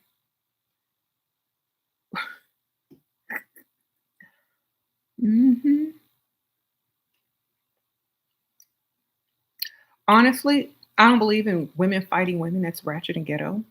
If your man is out there in the bar talking to other women, that's your man. Okay, don't come for the woman. The man is the problem. Any woman that fights another woman because they man cheated on them is fighting the wrong person. That's what I believe. And now we know why he with the other woman because you masculine. That's all I'm saying. If you willing to fight another woman because your man can't control himself, you're masculine. He's looking for feminine. Okay.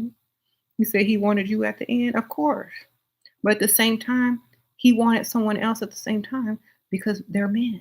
And that's why you don't fight with other women. I don't care. I would never fight another woman. Look, I'm too cute to be fighting. I'm not fighting for no bag. I can go get another one. All right. Yeah, we don't fight over men. That's junior high or ratchet or very masculine. We don't fight over men. We go get another one.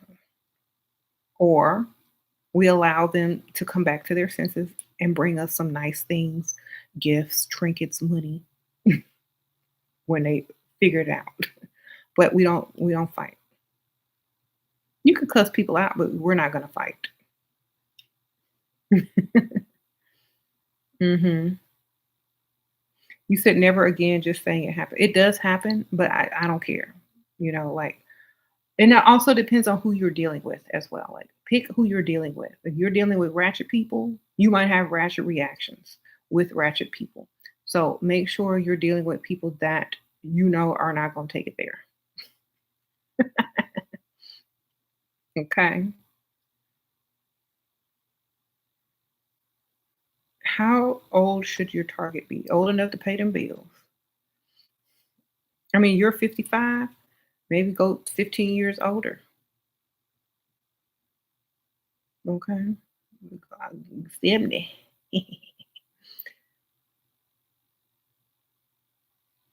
Okay.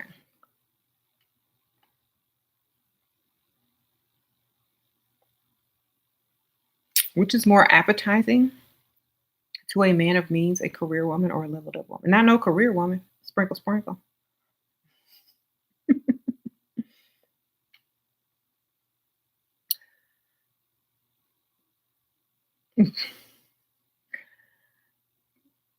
I would think like, okay, if you take a leveled up woman and a career woman and you sit them next to each other at the bar or happy hour, the men are most likely going to approach the leveled up woman, buy her drinks because she don't look like she could buy them drinks.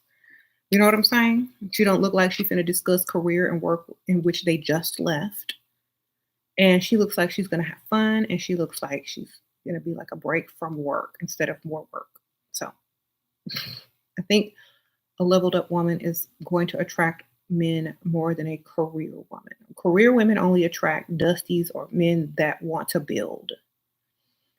If the man has already surpassed them in their career, they're not going to see them as a career woman. They're just going to see them as a woman who has ambition and will never ask them for a dime. And they will always have the option to continue their career or quit if they choose to, if they should get married. So I feel like men of means are more attracted to leveled up women versus career women. They with career women all day at work. Okay, so when they get off work, they looking for something better, um, different, more feminine. Now, if you are a career woman and you go to happy hour, you should always change your clothes or maybe put something more feminine on, whether it be a color or like a take the jacket off and have a cute little top under it and fix up like change your earrings out and your shoes and stuff to look up more feminine like the leveled up woman afterward. You don't go out looking like you just left the office if you want to look more leveled up. Okay. Career women attract all men. Yeah, but just do the experiment. I don't like to say this and that. I just like for y'all to do the experiment. Like, yes. And some women may attract men just because 'cause they're extra attractive. They may have a career, but the man don't care. Like, they may get asked nothing about their career. So, it just depends. Mhm. Don't talk about work, don't ask about work. Don't introduce yourself as your career title.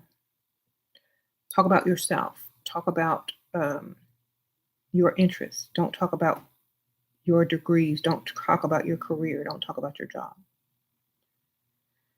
Okay? Keep it light. Talk about other things of interest.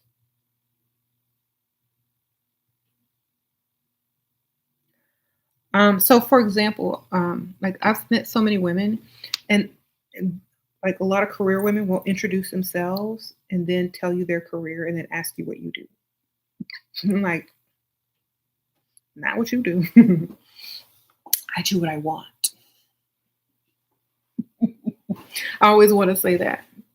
I do what I want. So, and nothing against career women. I used to be a career woman when I was like early 20s. But then I realized that wasn't the life for me. So I couldn't do it. It was too boring and I didn't like having a boss. Um,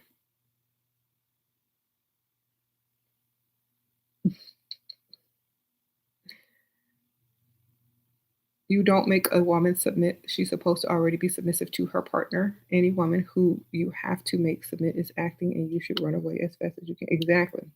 Pick me should will act her butt off as a submissive until you do her dirty. hmm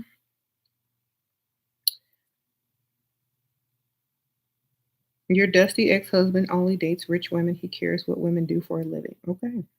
Now you know. Y'all heard that? They lead with what you do for a living. Tell me more about your job and career. I'm very interested. Now, like honestly, okay, I'm trying to think. If I were a man and I had money, I don't care what you do for a living. If you want a woman, you want them as a woman, not a workhorse, not a business partner, none of that. I want you as a feminine woman. I don't care what you do for a living. I don't care how you earn your money. If you get with me, you gonna have options of whether you want to work or not. 'Cause I'm, da, da, da, da. I don't want a woman that's gonna outwork me. I don't want a woman that's gonna always talk about work. I don't even want to be talking about work as a man when I get off work. I don't want it. So if you're a man, I could only imagine how you think unless you're trying to build on that woman's back. You shouldn't be concerned about what she's doing for a living or how much money she makes. That's none of your business. You should be trying to improve her life in every way and give her options and give her the space to be feminine and not exploit her for, doing what you're supposed to be doing for her. So unless you're a career woman and you love your career, you know, um, you're gonna have to find a man who is all about you and your career and allows you to do what you want to do. Because some men aren't going to find that as appealing in the long run. Because they're gonna be like, well, she's so into her career, well, she don't care. I feel like all she talks about is work, work, work, work, work, like she Rihanna or something. So sometimes you need to take a break and like maybe take a couple of months off and enjoy your life as a woman, and allow him to support you and take care of you. Like, just maybe work for yourself and, on a smaller scale with less, time being spent. hmm You said, look what happened to Shakira. Okay. How do you, okay. Your friend is dealing with a man fresh out of prison, but he is rich. Is that leveled up? How is he rich and fresh out of prison, girl? Sprinkle, sprinkle. Did he hide some money from a bank robbery or something, girl? Girl, what do you do? If you don't bring head to the table, you don't bring nothing. You can't be a millionaire. You can be a millionaire? That's so silly. Toes down. 10 toes down. Can you suggest a leveled up feminine winter shoe? Um, a boot. They got these little cute high heel boots. They got these little cute, what do they call it? Stack heel. I don't know what they call them. Chunky heel boots. Maybe some cute suede boots in a light color. Maybe cream, white, beige, whatever. They have ankle boots. Okay. How do you ask him to fully support you? You're working in college, don't have time to date. Tell him that tell him you would love to see him more if you could quit your job. This is how much you need. And act like you're a college student. You should be like, I would love to see you more, but if I didn't have this job in my way, I could see you every day. I mean, all I need is this much money to pay these bills. Pause. Wait for him to offer.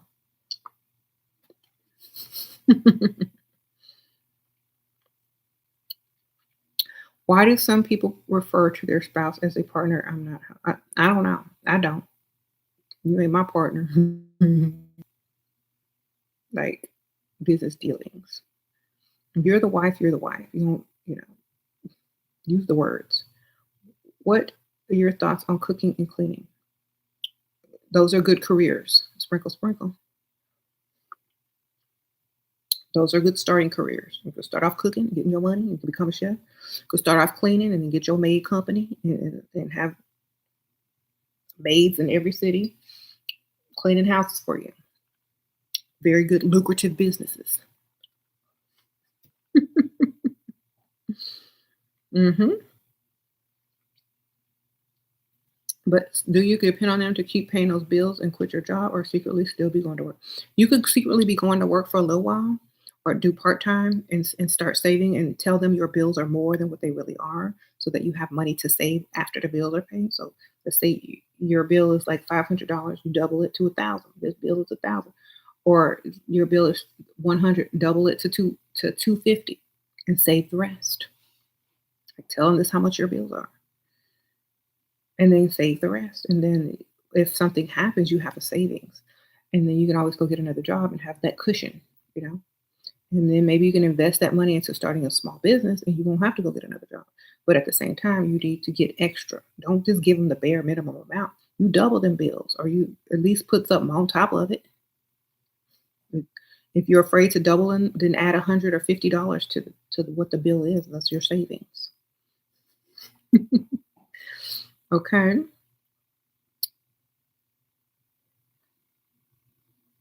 It's so funny because men will use the term partner instead of spouse. I'm a partner in business. The purpose of any business is to make profit. So why do you care if I'm exactly? Yeah, we're not gonna say partner. We're not gonna say spouse, husband, or wife. Because partner means you be doing too much. Or splitting stuff. Nuh-uh. The only thing we splitting is stuff in a divorce. Otherwise, you got to do it. All right.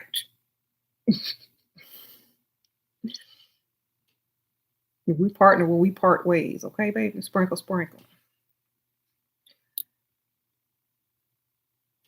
It's so funny because men will use the yeah. I just read that and it's so funny. Yes, we're not using the word partner over here. We parted,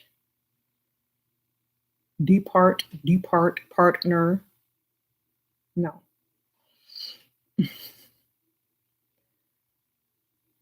Can I be leveled up with tattoos? It depends on where they at. Girl. Sprinkle, sprinkle, and what are they? You might need to change them into something else or cover them up, depending on what they are. If they're not anything like big deal, then who cares? A lot of people have tattoos these days. As long as they're not on your face, I think we'll be okay.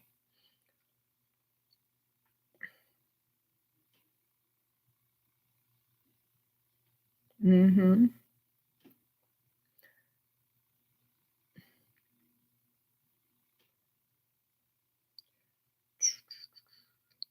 You said worthless. Women aren't worthless. They worth more. Do you know that a woman's corpse is still worth more dead than a man's corpse, even in the medical field? We ain't worthless. We are goddesses. Okay? Remember that. Sprinkle, sprinkle.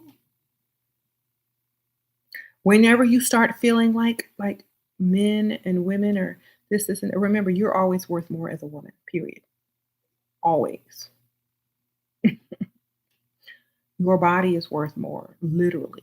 Your physical body is has a monetary value higher than a man's.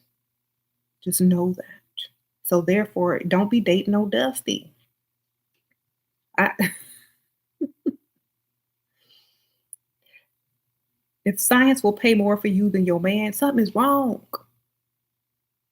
Okay? Get it together up here first. Love yourself.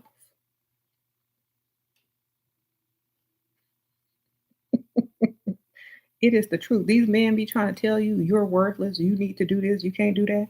But science will pay more for you. Somebody will pay for you to be a surrogate mother for them. Somebody will pay for you to donate their eggs for them. Somebody will pay for you to watch their children, to cook their food. Somebody will pay for you to lay up and sleep with them and tell them they all of that when you know they ain't. Women are naturally worth more physically. So why would we take anything less from some dusty dude? We know our worth because everybody else does. And if we don't, then that's a personal issue, which is, problem with self-esteem. But if you just know physically your body is worth more than a man, you wouldn't accept nothing less. Get your money. You see, that's why we got one of his real girl. That is metaphor, but we'll use it in this case. Yes. You went several high-end places, still have dusties. Go to where they can't afford the stuff, baby. Go to super high end. You can't get rid of the dusties or look like you don't like just look up and don't make eye contact.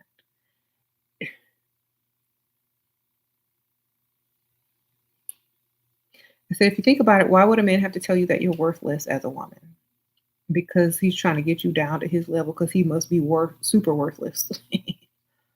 Hmm. Is it true that a man will appreciate you when you have children with him? It depends on if he has money to pay for those children or if you about to put him on child support, whichever one. Does he want the kids? Are you married to him? Are you threatening child support? We'll see.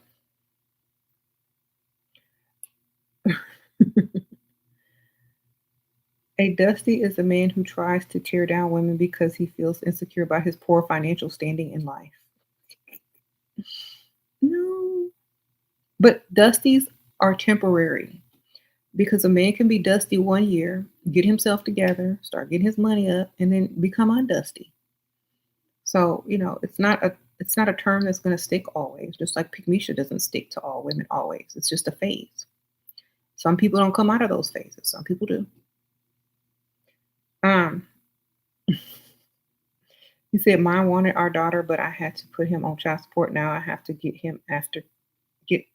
after him to help her with college." Oh, okay.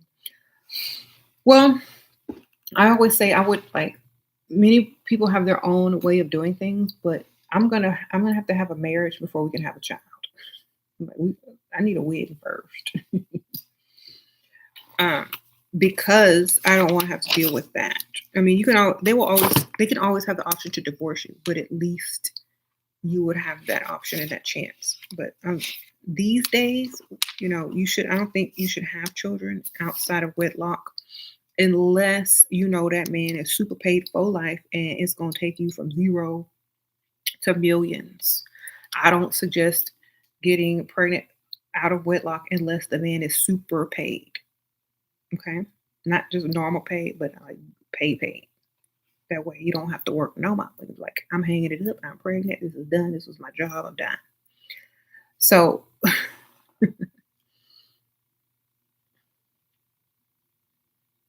hmm Women be cautious. Some smart, dusty men date down on purpose and actively look for pygmies. Some men are basically students of Shira without even knowing it. Yeah, men been doing it for a while. So, Pygmisha knows. And that's how she usually finds my channel and levels up because she's used to dealing with Dusties that use her. So, eventually people will figure things out and move out of that stage. I mean, we've all been there or, at some point, and we move out.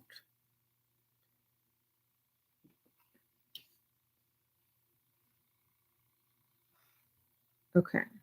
Y'all will never understand. Understand what? Understand that we don't respond to brokenness? Uh, Lady, thank you, Sprinkle Sprinkle. 53-year-old keep asking you if being creepy. I'm 28. Girl, no, that's a perfect age. You might be too young. Mm, doesn't sound creepy to me. It sounds normal. Um, that's just me though. I don't know.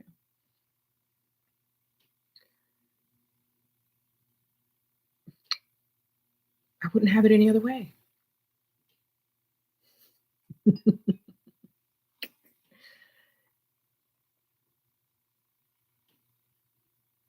Okay.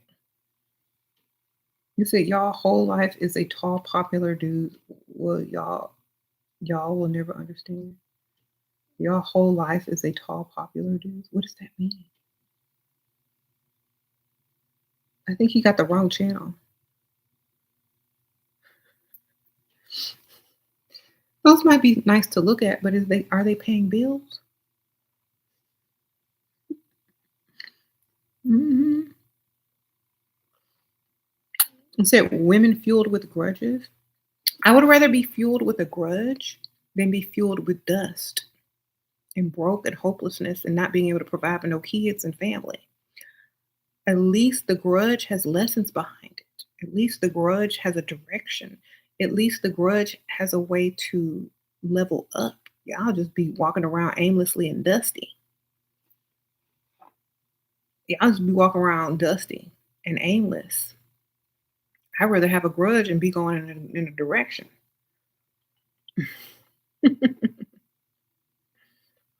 Okay.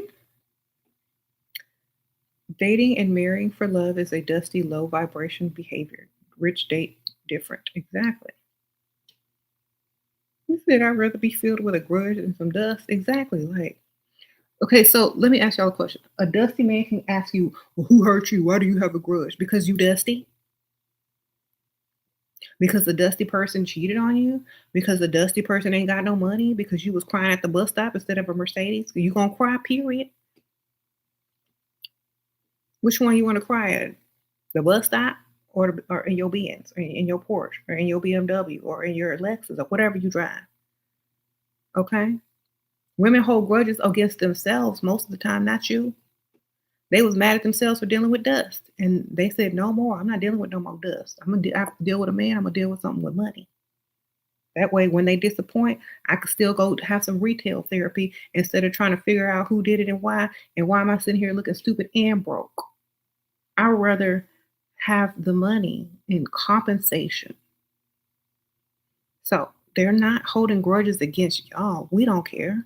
They hold grudges against themselves for dealing with y'all. That's the point. Y'all don't have that much power. Like women hold grudges against themselves. How can I forgive myself for messing with this Dusty? They don't be like, well, how can I get back at this Dusty? Because they don't care about you not worth getting back at. That's the whole point. We hold grudges against ourselves for dealing with uh, broke Dusties. But like once the woman levels up, she can move on and never have to deal with no dust again. Okay. So it's not we don't hold grudges against Dusties. Y'all aren't worth holding a grudge against. We hold grudges against ourselves for dealing with you. That's the point.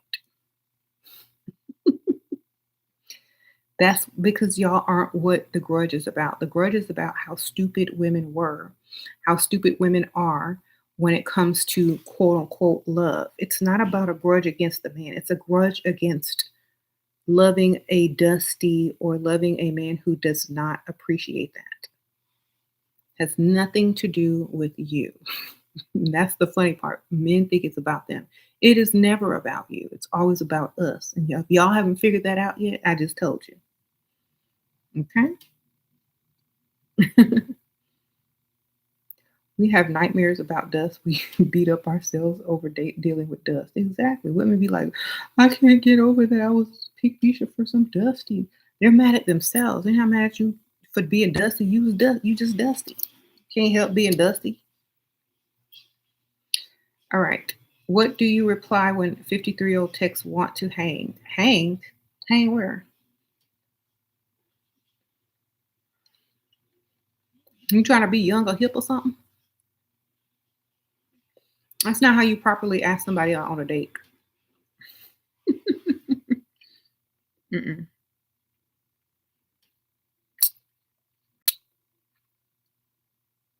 Now, we ain't in junior high no more. Come correct to go home. Bye. Sprinkle, sprinkle. You said hang at the Gucci store? Exactly. Like, don't come to me asking me if we want to hang. Do I look like I'm in junior high or something?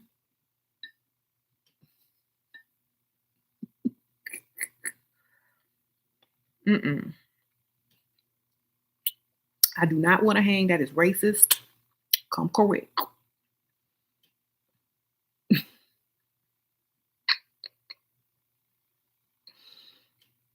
Okay.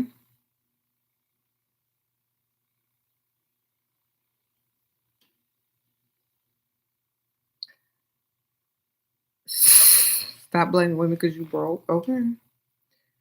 How do I separate from my mom and dusty husband? I can't take their drama anymore.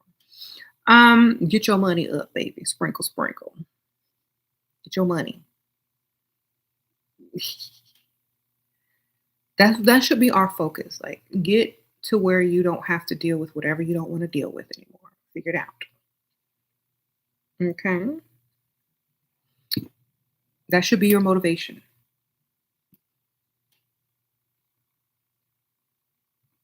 What are my opinions on struggle? I don't have no opinions on struggle because I don't ever want to have to deal with it in my life. I feel like it's a choice. Mm-mm.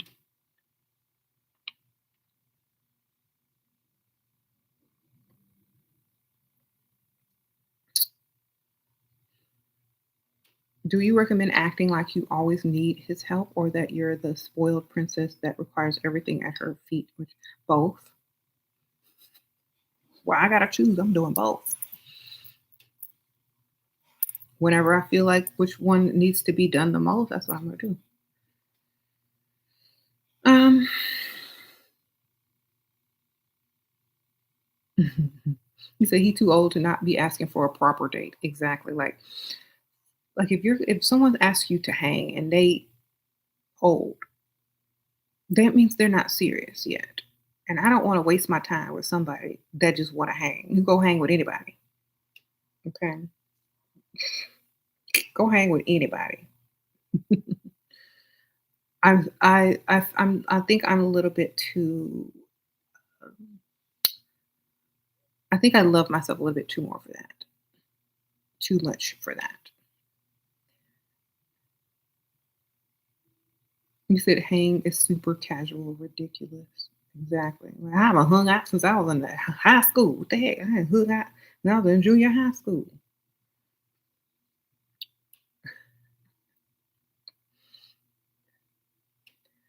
What should I do in high end places if I ain't got lots of money?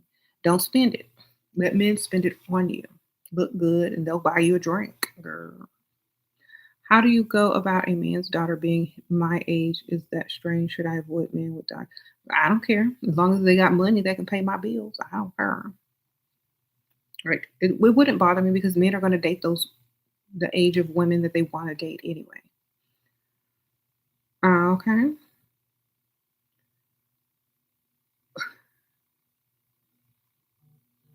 That's what I know.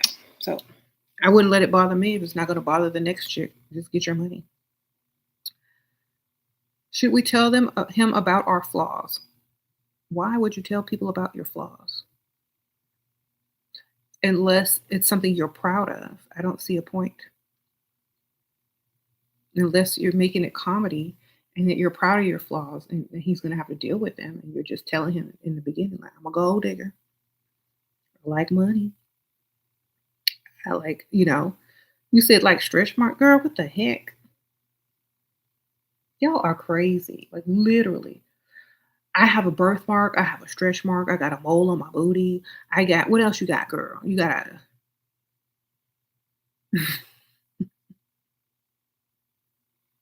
you're not a robot. You're not supposed to be perfect. You ain't no blow up doll. The heck? That might be good. You got a stretch mark. It means you're real. The heck? I'll be worried if you didn't have no stretch marks. Okay?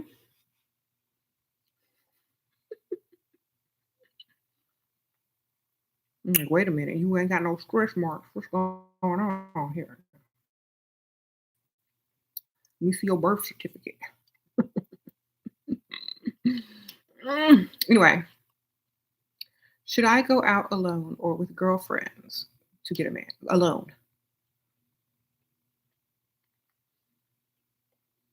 We talking sugar daddy, so that don't apply. Girl, you got an old man. He can't even see them stretch marks. hmm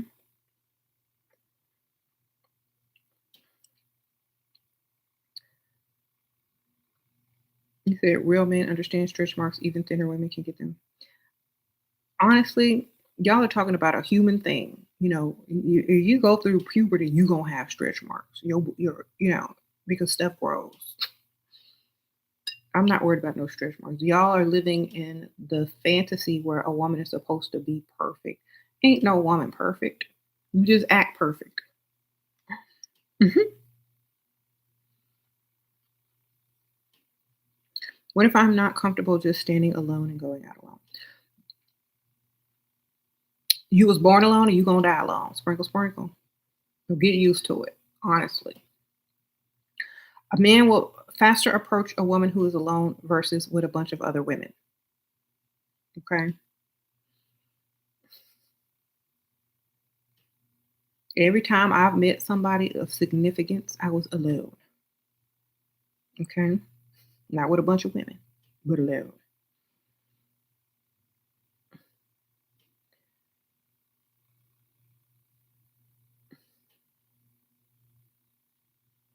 You work as a waitress and we get tons of businessmen, but it is inappropriate to flirt since I'm working. They seem interested but never say anything, mostly like, girl, I don't know. Like that's the weirdest thing to me. Like when y'all ask me about work and flirt and stuff, my job is not as serious as getting somebody that's gonna pay these bills. I'm gonna do what I need to do. Period. I don't care about no job. I can go get another one.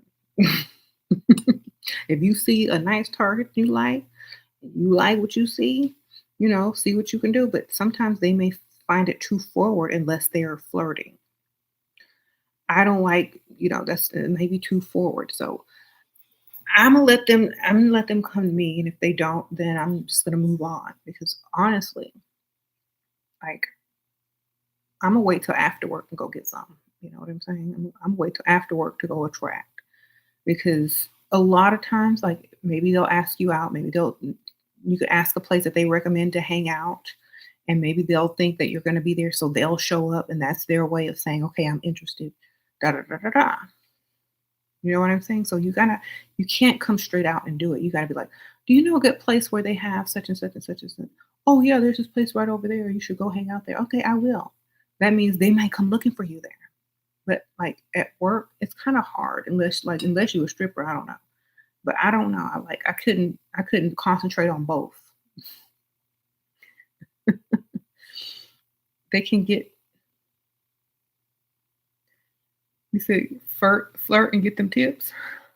hmm They leave their number. You leave your number. Wonderful.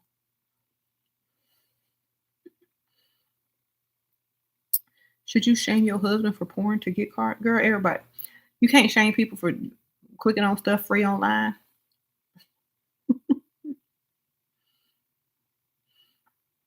If they cheating or you see them in the inbox of some other chick, yes. But watching something on no. I mean, unless they're super ashamed of it and it's against your culture or something. I don't know. You can tell their mama, I don't know. But I think that's a little bit too petty. I think you got to get something bigger, more on them. That's not enough to get you a car. Maybe you can go shopping, but not no car.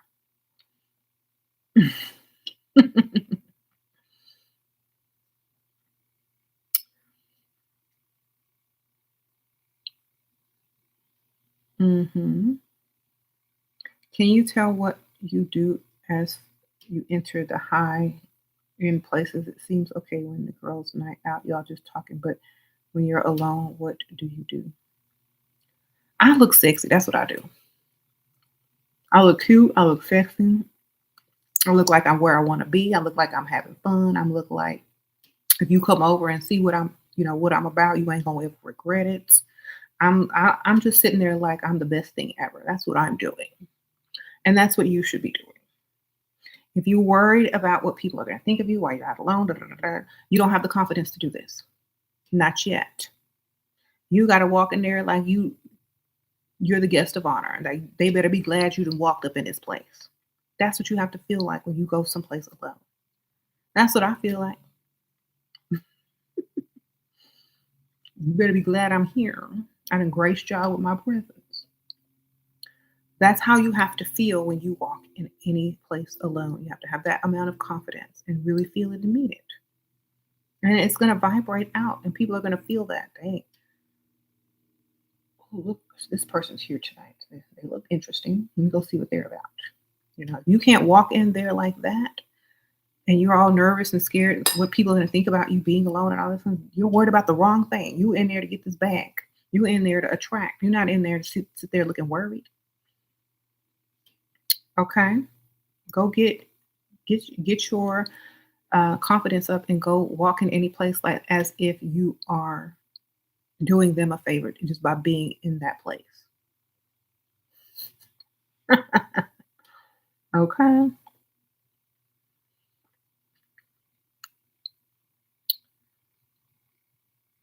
I don't want to meet people at work because you don't make enough money for me. If we working in the same place, unless you the boss or the owner, I don't want to meet you. I don't care. Unless you paying for my lunch and you my fake work husband and you gonna do my work and pay for my lunch. That's it. I want to meet people at work. Okay. Because I'm gonna need them to take me away from work. And if they working at the same place I'm working, he ain't gonna have enough money. hmm Have I gone to therapy to be confident or was I born confident? I did not go to nobody's therapy to be confident. Most therapists aren't confident, okay? Because they be asking dumb questions. Um,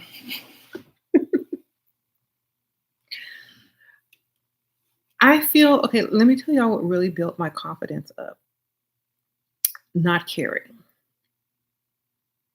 not caring what people think, and just doing what I like and what feels good to me. That's what brings your confidence level up. And loving yourself. That's what brings your confidence level up. I'm gonna go in there and you gonna appreciate that I'm there, and that's it. I'm gonna be the best version of me because that's all I can be. And if you don't like it, I don't care. That's confidence when you don't put your value in another person's hands and you only have it in your hands. You determine your value, not another person. So if you feel like you're the best thing ever, then that's what you are. And that's what you act like. And that's how you present yourself. That's how you walk in any room. If you are insecure and you don't feel that way about yourself, you need to figure out how to love yourself, put yourself first, put yourself as a priority. Look, dress, talk how you want to look, dress and talk, and go out there because that's the only thing you're going to be able to do. You don't need therapy. You just need to stop caring what other people think and start caring what you think.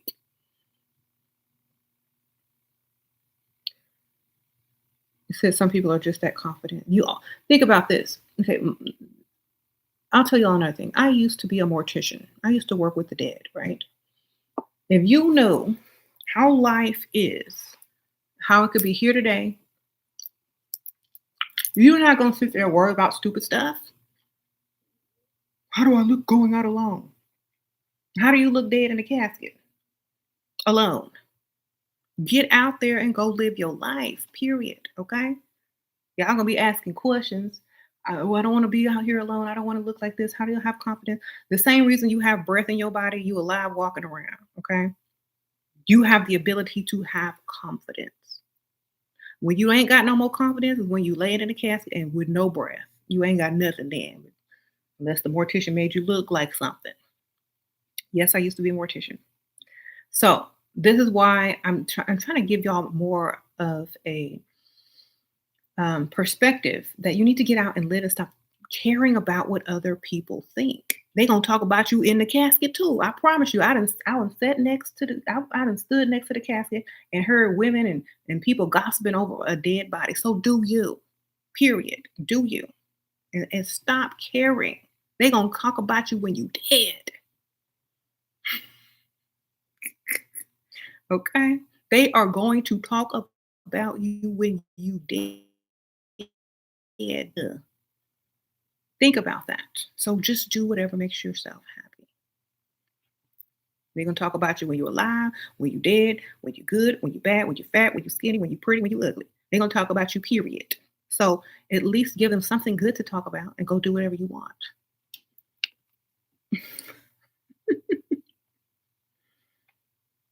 Mm-hmm.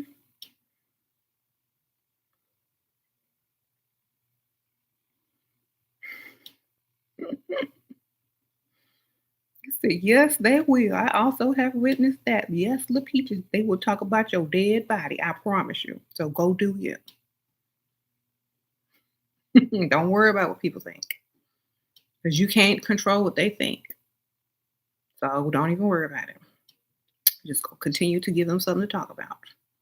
How do I look with older men like my pockets full? That's how you look, sprink, sprink, like you don't pay no bills.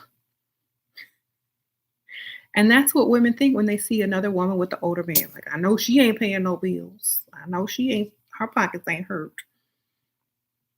I know she can get what she want. That's all they say. They don't say, "Ooh, she's with the old man." They're like, "Ooh, I know she ain't got to go to work. I know she drive a nice car. I know she don't pay no bills. I know she don't want for nothing." That's what I know.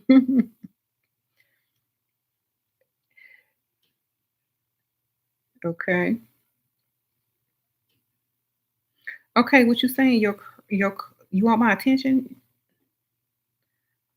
Leon Diaz, Leon Diaz. Okay, your comment was help. He said he'll pay for my surgery, but only if I wear an air tag 24/7 and share location. What do I do? He literally has cash in hand. Girl, that's what they do at the vet and or at the animal shelter before they neuter and spay them. Girl, no.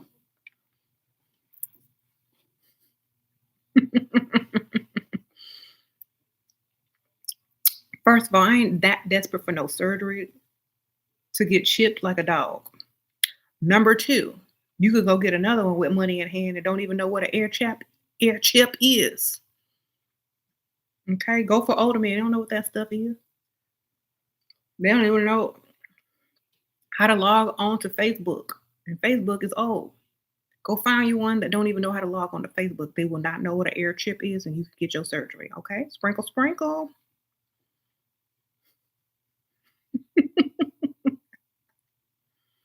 All right. Don't ever be desperate, baby. That sounds desperate. That sounds like never mind. I'm not even gonna go there. But this is very desperate. Like you can't get somebody else to offer you some surgery who don't know what none of that stuff is, who still read the newspaper. Y'all, you can't find one of them. All right. Okay. Go find one of those. Okay. If they still reading the newspaper, you good. It's a good sign.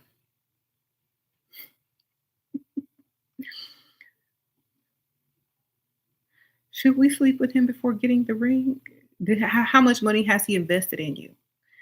Is he gonna walk away if, after he sleep with you with the amount of money he done spent? Think about it. Is the investment larger? If he walked away, would he be losing? So you get them to spend a lot of money on you before you sleep with them, a lot. You can get a ring too. It doesn't have to be an engagement ring. You just say it's a promise ring, as long as it's got some diamonds in it, girl. That way they ain't going nowhere. And if they do, you got a ring and some money spent. So they're not. I mean, you're not losing anything. Okay. What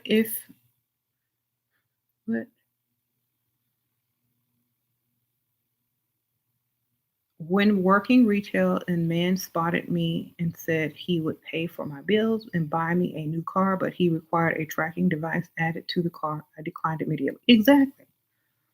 Now you ain't gonna track me. I ain't no pet.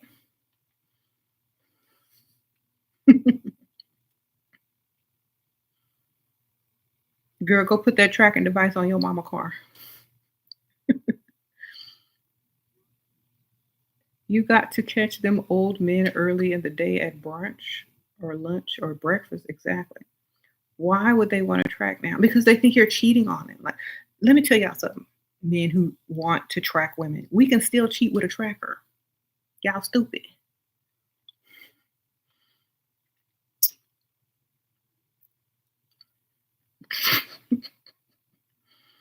We could say we go in the mall, park the car at the mall, and be gone. Get somebody else's car, call the Uber, something. But y'all are stupid.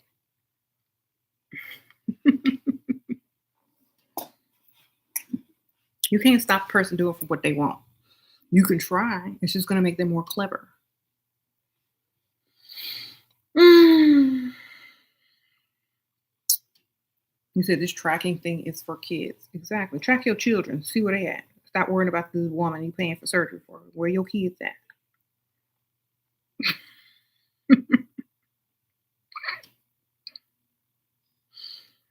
He trying to track down a woman and haven't talked to his kids in 2 years. Sir, no.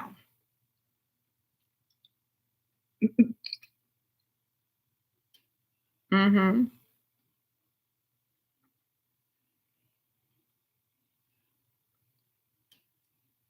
He said my videos taught what? Your videos are to be taught instead of universities. I've learned from you do what to do with my life more than your parents taught you, girl. Well, I try.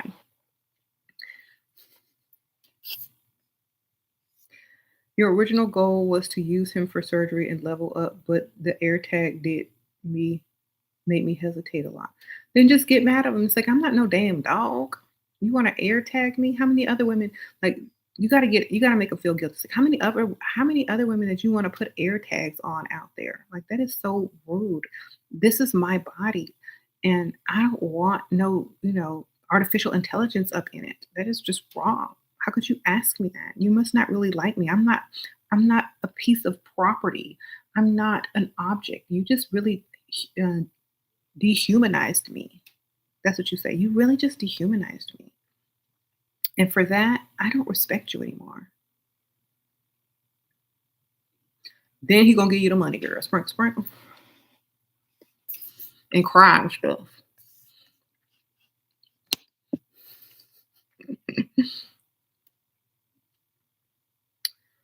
Cry and stuff.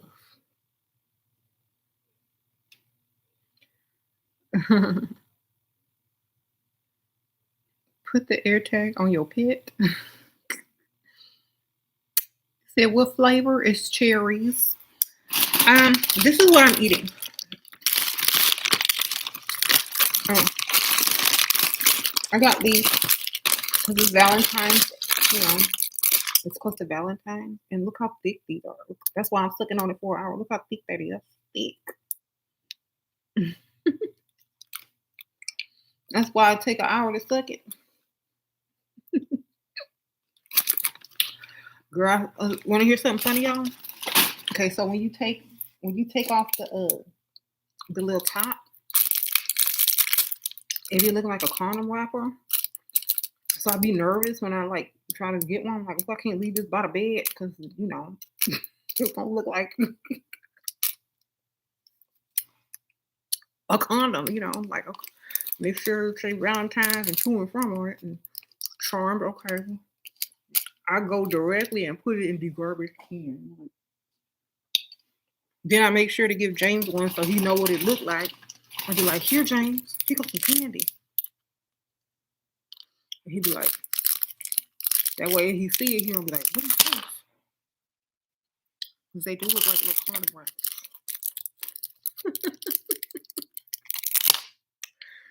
I have to save myself from myself, okay? But see, look how little it got. But compare, get the charm, get the charms. Yeah, these look how thick they are. And they give you a little red tint on your lips. Um, and you can give them to your kids or people at work or whatever. And just suck them on yourself. Um, put this back. These are good too. It's also like keeps your mouth moist instead of having to drink a lot while you're filming or talking a long time. So, said we didn't have no tracking devices back then.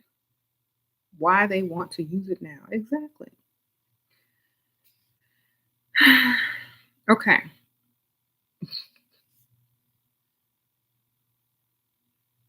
Is it any common features in women that provider man is attracted to? Yes.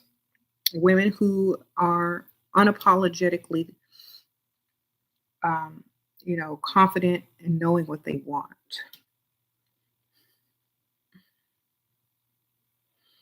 You can't second guess yourself. You can't go into this game being unsure. You have to know who you are so that when a man sees it, he knows what to give you. Okay. You got to know what you want, know who you are, walk in with that confidence so the man knows how to treat you accordingly. If you look confused and don't know how to act, don't know what you want, have no confidence, a man is going to see that a mile away. He's going to be like, oh, here go one that's trying to, to figure themselves out. They're easily played. So you need to walk in there as with confidence of who you are and what it is that you want and expect out of any man. Not just him, but any man. Any man that approaches you already know they paying for the bill. Any man that approaches you already know if they get into a relationship with you or marry you, they paying bills. That's how you have to act, walk, talk, and come across. And they know it. They'll know it.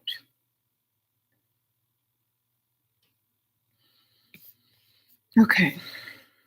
And it's not going to happen overnight. It's going to be a numbers game. You're going to have to get out there and keep trying and keep looking good. And when you find the right target or when the right target spots you, it's all going to fall in place. You just have to keep going and stop second guessing yourself and get the experience and the practice and get the confidence up. Okay, you just have to keep going. You're not going to go out there and the first try, you're not going to do everything that you want to do. You need to build your confidence, go out, talk to people, get to know how things work and see what's working and what's not working. And when you figure it out, you're going to get it and it's going to be well worth it. Okay. There's no magic formula. You just have to have the confidence and know what you want and don't settle for less. That's basically it. Everything else you will figure out when you're out there. Okay. You said you was depressed all week because your husband said some mean things to you. Well, you didn't say nothing mean back, girl. Because he would have been crying, not me. Janae, girl, I would have been saying some stuff that hurt his feelings so deep, but he would wake up still hurt in the next life. Sprinkle, sprinkle.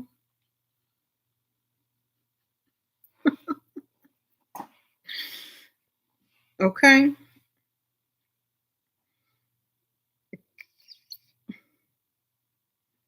He said, my mouth is vicious. Yes. You shouldn't be the one hurting. They should be the one scared, sleep at night with one eye open and hurt. Not you, baby.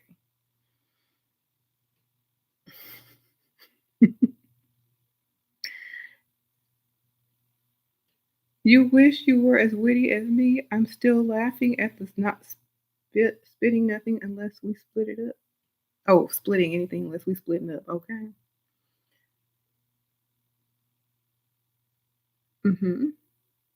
Was my mom like this? No, she was not as bad as I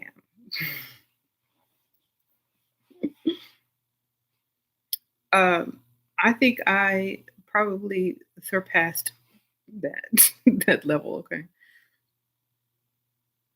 Mhm. How should your bank account be set up? You should have your own bank account that he don't know about, and if he do, oh well. And then you should have a joint bank account where he makes all the deposits and you make the withdrawals. Okay, sprinkle, sprinkle. There you go. Basically, y'all share an account that he puts money into and that you take money out of, and you keep your own money, girl, to yourself. Mm, you look leveled up, okay, girl. Sprinkle, sprinkle. If you look leveled up, then have the confidence to back it up too. Okay.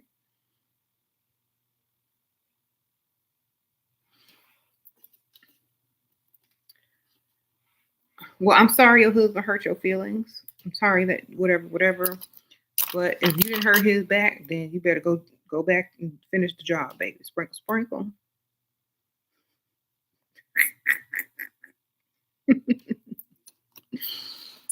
All right. What to do if he keeps bringing up past mistakes and trying to guilt you? Own them. You can't guilt somebody to own their past mistakes. And so what? I did it, and why? Now what? That's what I would. I gotta slip my little baby hairs down. It smell like cherries now. So, like I would own it. Whatever I did in the past, I'm owning it. I don't care. You can't use nothing over me. So that's how you have to do. You have to own whatever your mistakes were. Whatever your mistake was, own it and be proud of it and say you'll do it again if you don't shut it up. Okay? Whatever you did, do it again. Or tell him you're gonna do it again if you don't start bringing it up. Because now you're thinking about it. Okay. Own everything and own it with pride and as if you did it because you could. Okay.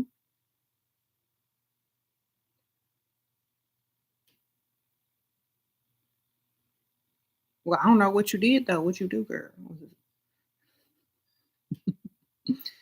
What did you do? Is it something unforgivable or he's still there? Obviously. Okay, you're living with roommates. Should you accept a single wide mobile home from him? Girl, is that winning? I mean, I don't know. Is it winning? Is it winning for you? Like, honestly, why can't you get an apartment or a nice high rise or a starter home? If that's all he can afford and he's willing to do that for you, I mean, that's very nice. I'm not going to say it's not nice at all. Somebody said accept it and rent it out. I mean, it's money. It's something nice. It's a nice gesture, but I would say, I would aim unless that's what you asked for. Did you ask for that? I don't know. I don't know the whole story. Um, Honestly, if I accepted something like that, I would put it under my business and write it off and use it as an office. Hmm.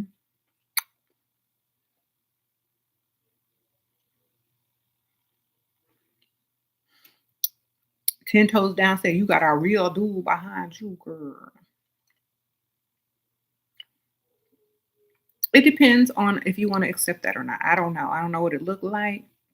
It could be nice. It could be a modern one.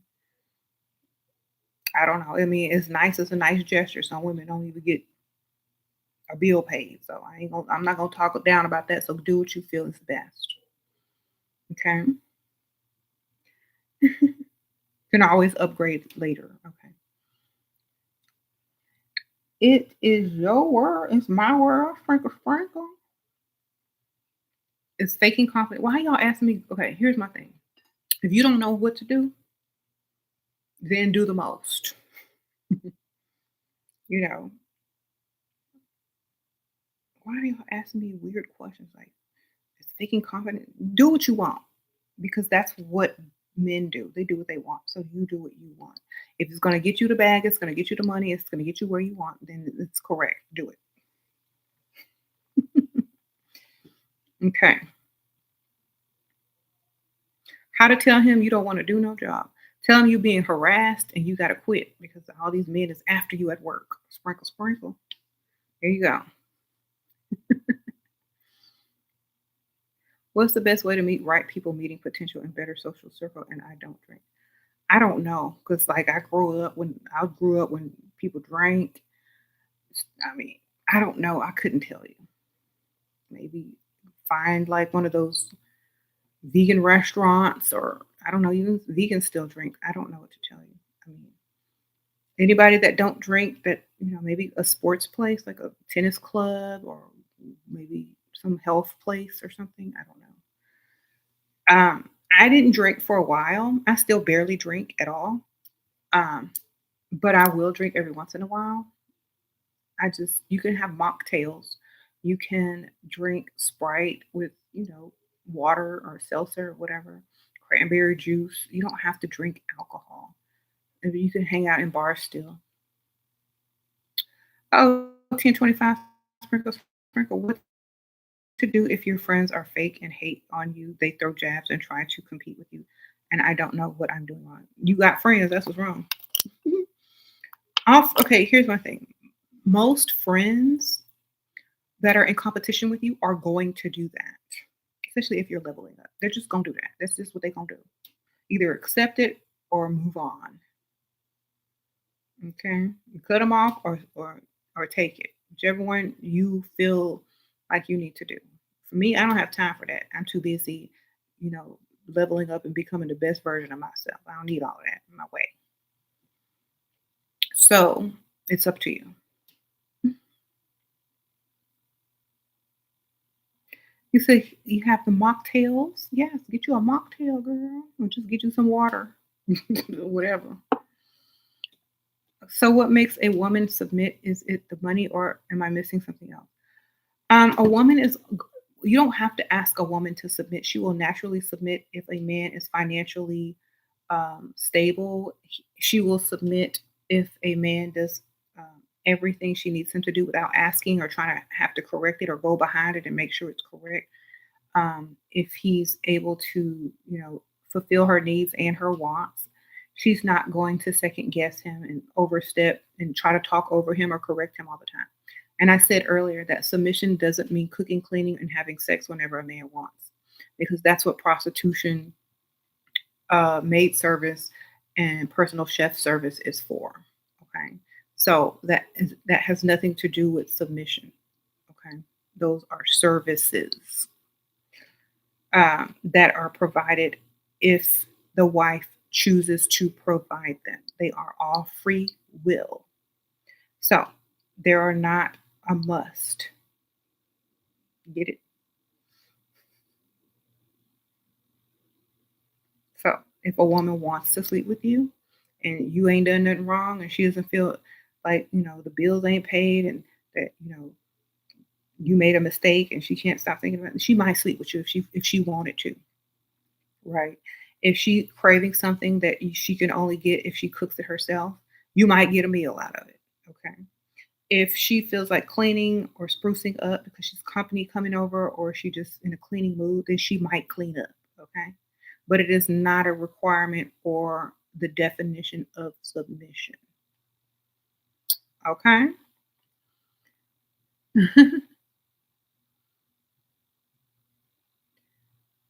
So what do y'all actually do to be so valuable? Exist. That's what we do. We exist. Sprinkle, sprinkle. The same thing that made you click on the video, the same thing that make your eyeballs pop out your head when we walk by, all of it. That's what it is. So just existence. If y'all were in a world full of men and we did not exist, then you would see the value, right? When y'all go to prison and y'all don't see nothing but Twan in them, are we valuable then? Okay. We are, because we exist. That's why we're valuable. And we bring life onto the planet and we carry, life for 9 months and we create more of you. We people the earth. So it's just because we exist. That's it. And that's the only reason. Of course, there's more to us, but that's all that needs to be in order for us just to even be valuable. That's all we need to do is just simply exist. Everything else is added bonus. Okay. I mean, you go back to the biblical story, you had Adam walking around the garden looking at all the animals and they little woman and they little girlfriend getting it on. He's saying, "Where's mine? I'm so unhappy. I ain't got nothing to poke on." And then here come he prayed to God, "Please give me something. I'm begging you. I'm tired of sleeping with these sheep." And guess what? There you go. Okay. Even though I don't believe that story, if you want to take it literally, there you go. Okay. You said, what do you think about dating prisoners? It seems to be a trend on social media, on ratchet social media. Sprinkle, sprinkle. There's different sides of social media. I don't know about that side because I ain't on it. Okay. It's not a trend on my social media.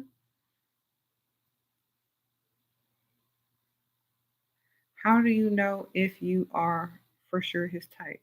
If he chase you and give you some money, girl, sprinkle, sprinkle. He chase you and do anything for you. If he chase you and he won't let go, if he chase you and do anything for you to stay in his life, and he trying to introduce you to all his friends, family, and relatives, and take snapshots and pictures and screenshots and whatnot, and that means you his type, okay?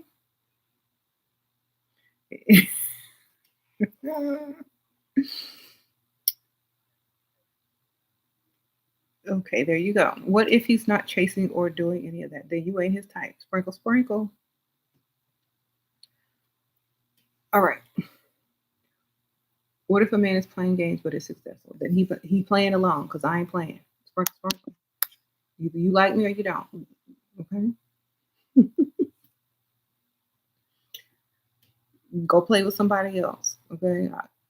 That's you got money and you know what you want and you know what I want. Then there's no games to be played. Sprinkle, sprinkle. That's how I feel like. That's how you have to act.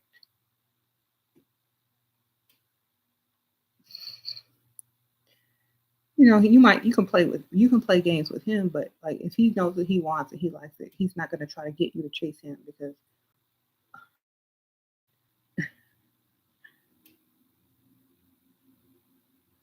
you made a bad first impression and I don't if he don't call me back, oh well. Oh well.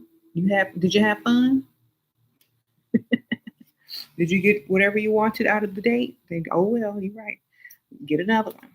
Do you think men really walk around talking about I made a bad impression and she didn't call me back or she didn't respond back when I texted? They don't care. They just move on. So who cares? Women are so like, oh my God, I made a bad first impression. How do I start? How do I start? You don't. You just move on because you did what you did.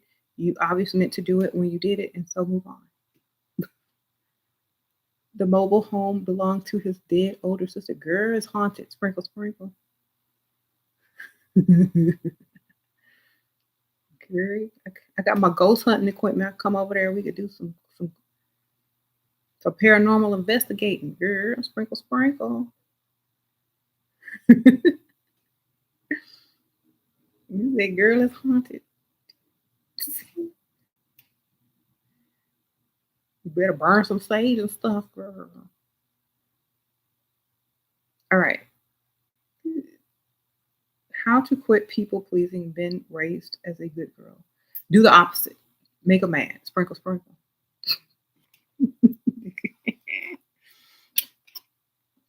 Whatever they want you to do, do the opposite. There you go. Then they won't ask you no more.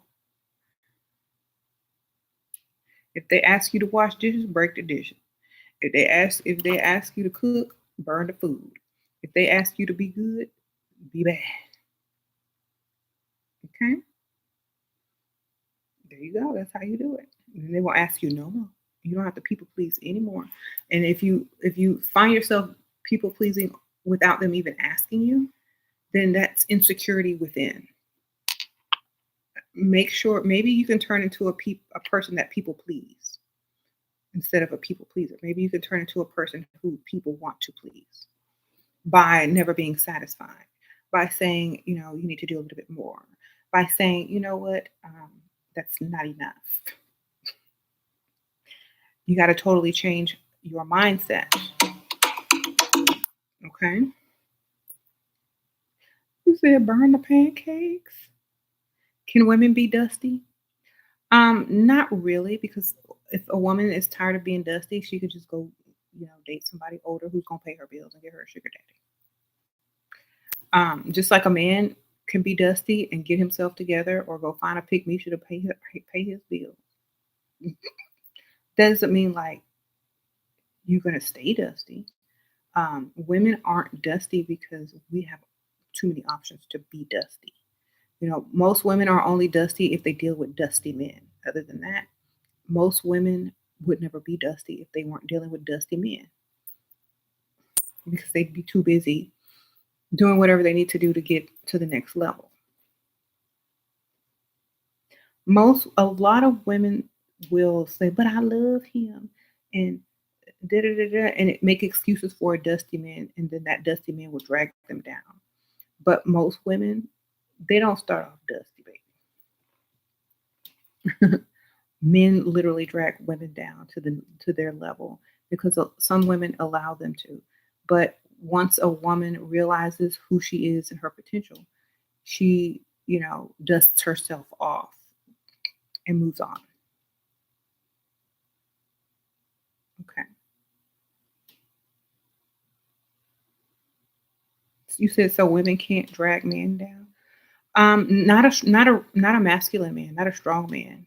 Okay, women can drag down a feminine man because he's supposed to be there to help her up.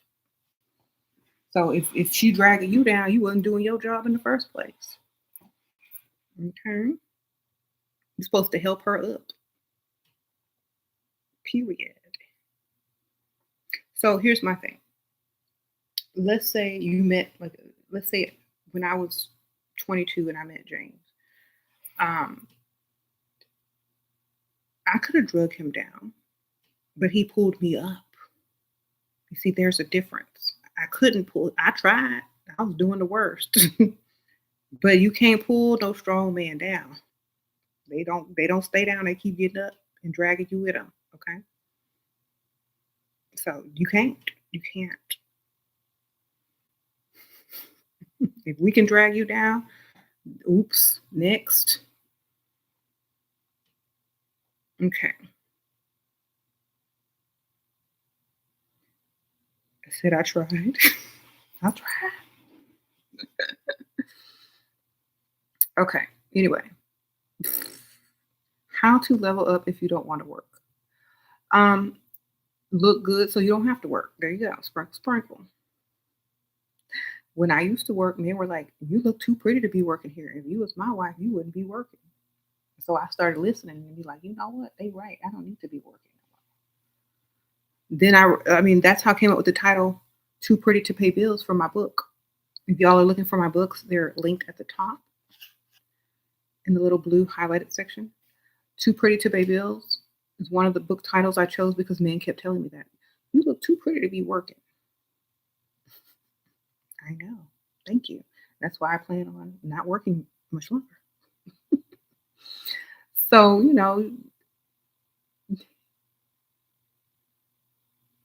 that's when I was like 21. I was like, "You right. I got to get up out of here."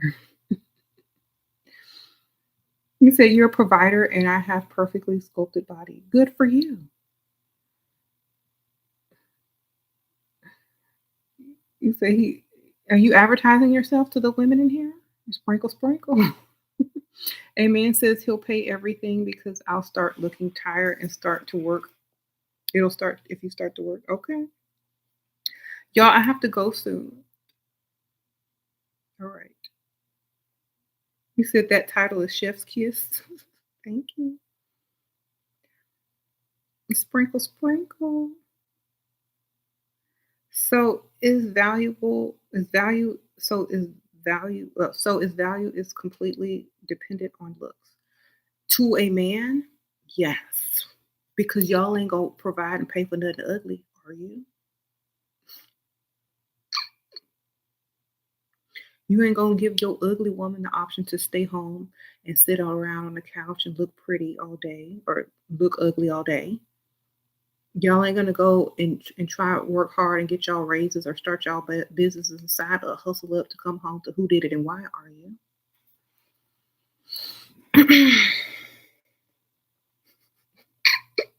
I work hard for my ugly woman. Yes. I don't hear no man saying that.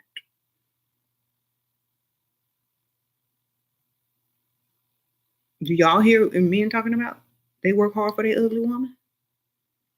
Do you see them parading their ugly woman out in the street with pride? Nope.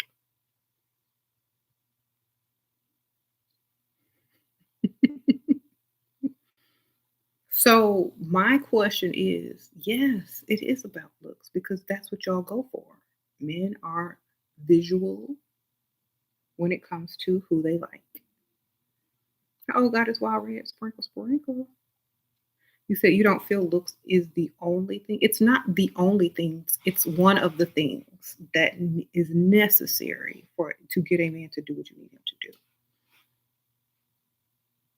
It's necessary. So, because think about it, he's not gonna do it for no ugly one. So you got to level it up. Yeah, I know it sounds bad, but that's one of the things that are on the list. If not, like, well, he's not gonna do it for the ugly one, baby. How to objectively evaluate your beauty level by how you can get men to respond to you and do things for you. Sprinkle, sprinkle.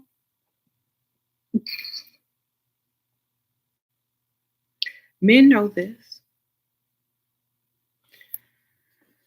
Um,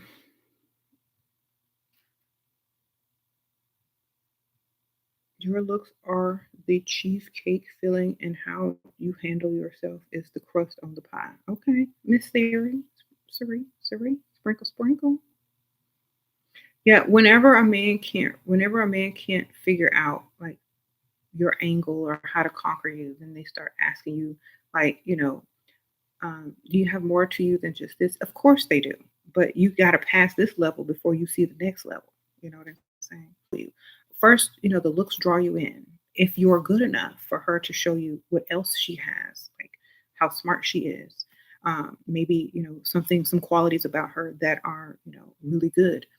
You're not going to get to see any of that if you don't pass the level that you need to pass in order to get to see those things. Because a leveled up woman don't waste no time showing men stuff that they're never going to get to experience anyway. You know what I'm saying? We'd rather you think we're stupid and dumb and we just a pretty face than to know the depth of us if you're not seriously a contender. So you're not going to get the full version of us. Hmm.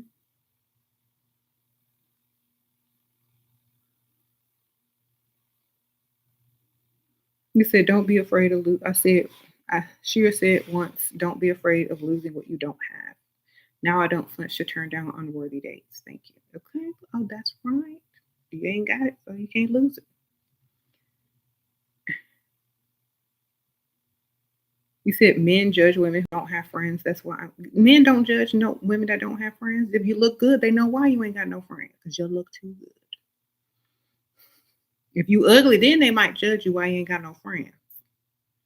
And if they wondering why you ain't got no friends, they looking for your friends. Okay, let me just tell you that because y'all got it backwards. If they judge you for not having friends, they're looking for your friends. Think about it. Why do you don't have no friends? Why with your friends? Why? So you can flirt with them? Why? Because you want to see what my friends look like? Why you don't have no friends? Because I look too good. That's why I got no friends. You know it. You know it. So if they keep hounding you, I want to meet your friends. Why you ain't got no friends? Why you want to meet them so bad? Girl, find you some ugly friends and shut him up. Sprinkle, sprinkle. All right. I gotta go, y'all. Thank y'all so much for donating.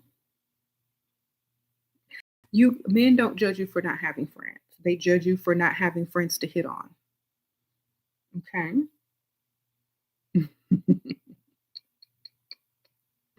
You said Elon Musk have so many kids. Girl, he can afford them. Sprinkle, sprinkle. You said they low key haters. Thank you, Shira. You're welcome. Y'all hit the like button as you go. Thank y'all for sticking around. Thank you to all the members. Thank you.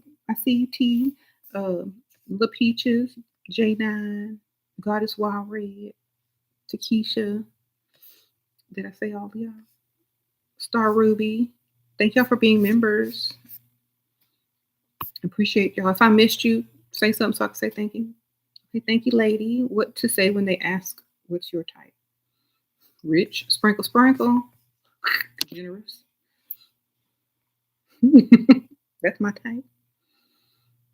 I like generous men. That's very much my type. All right, that's my type.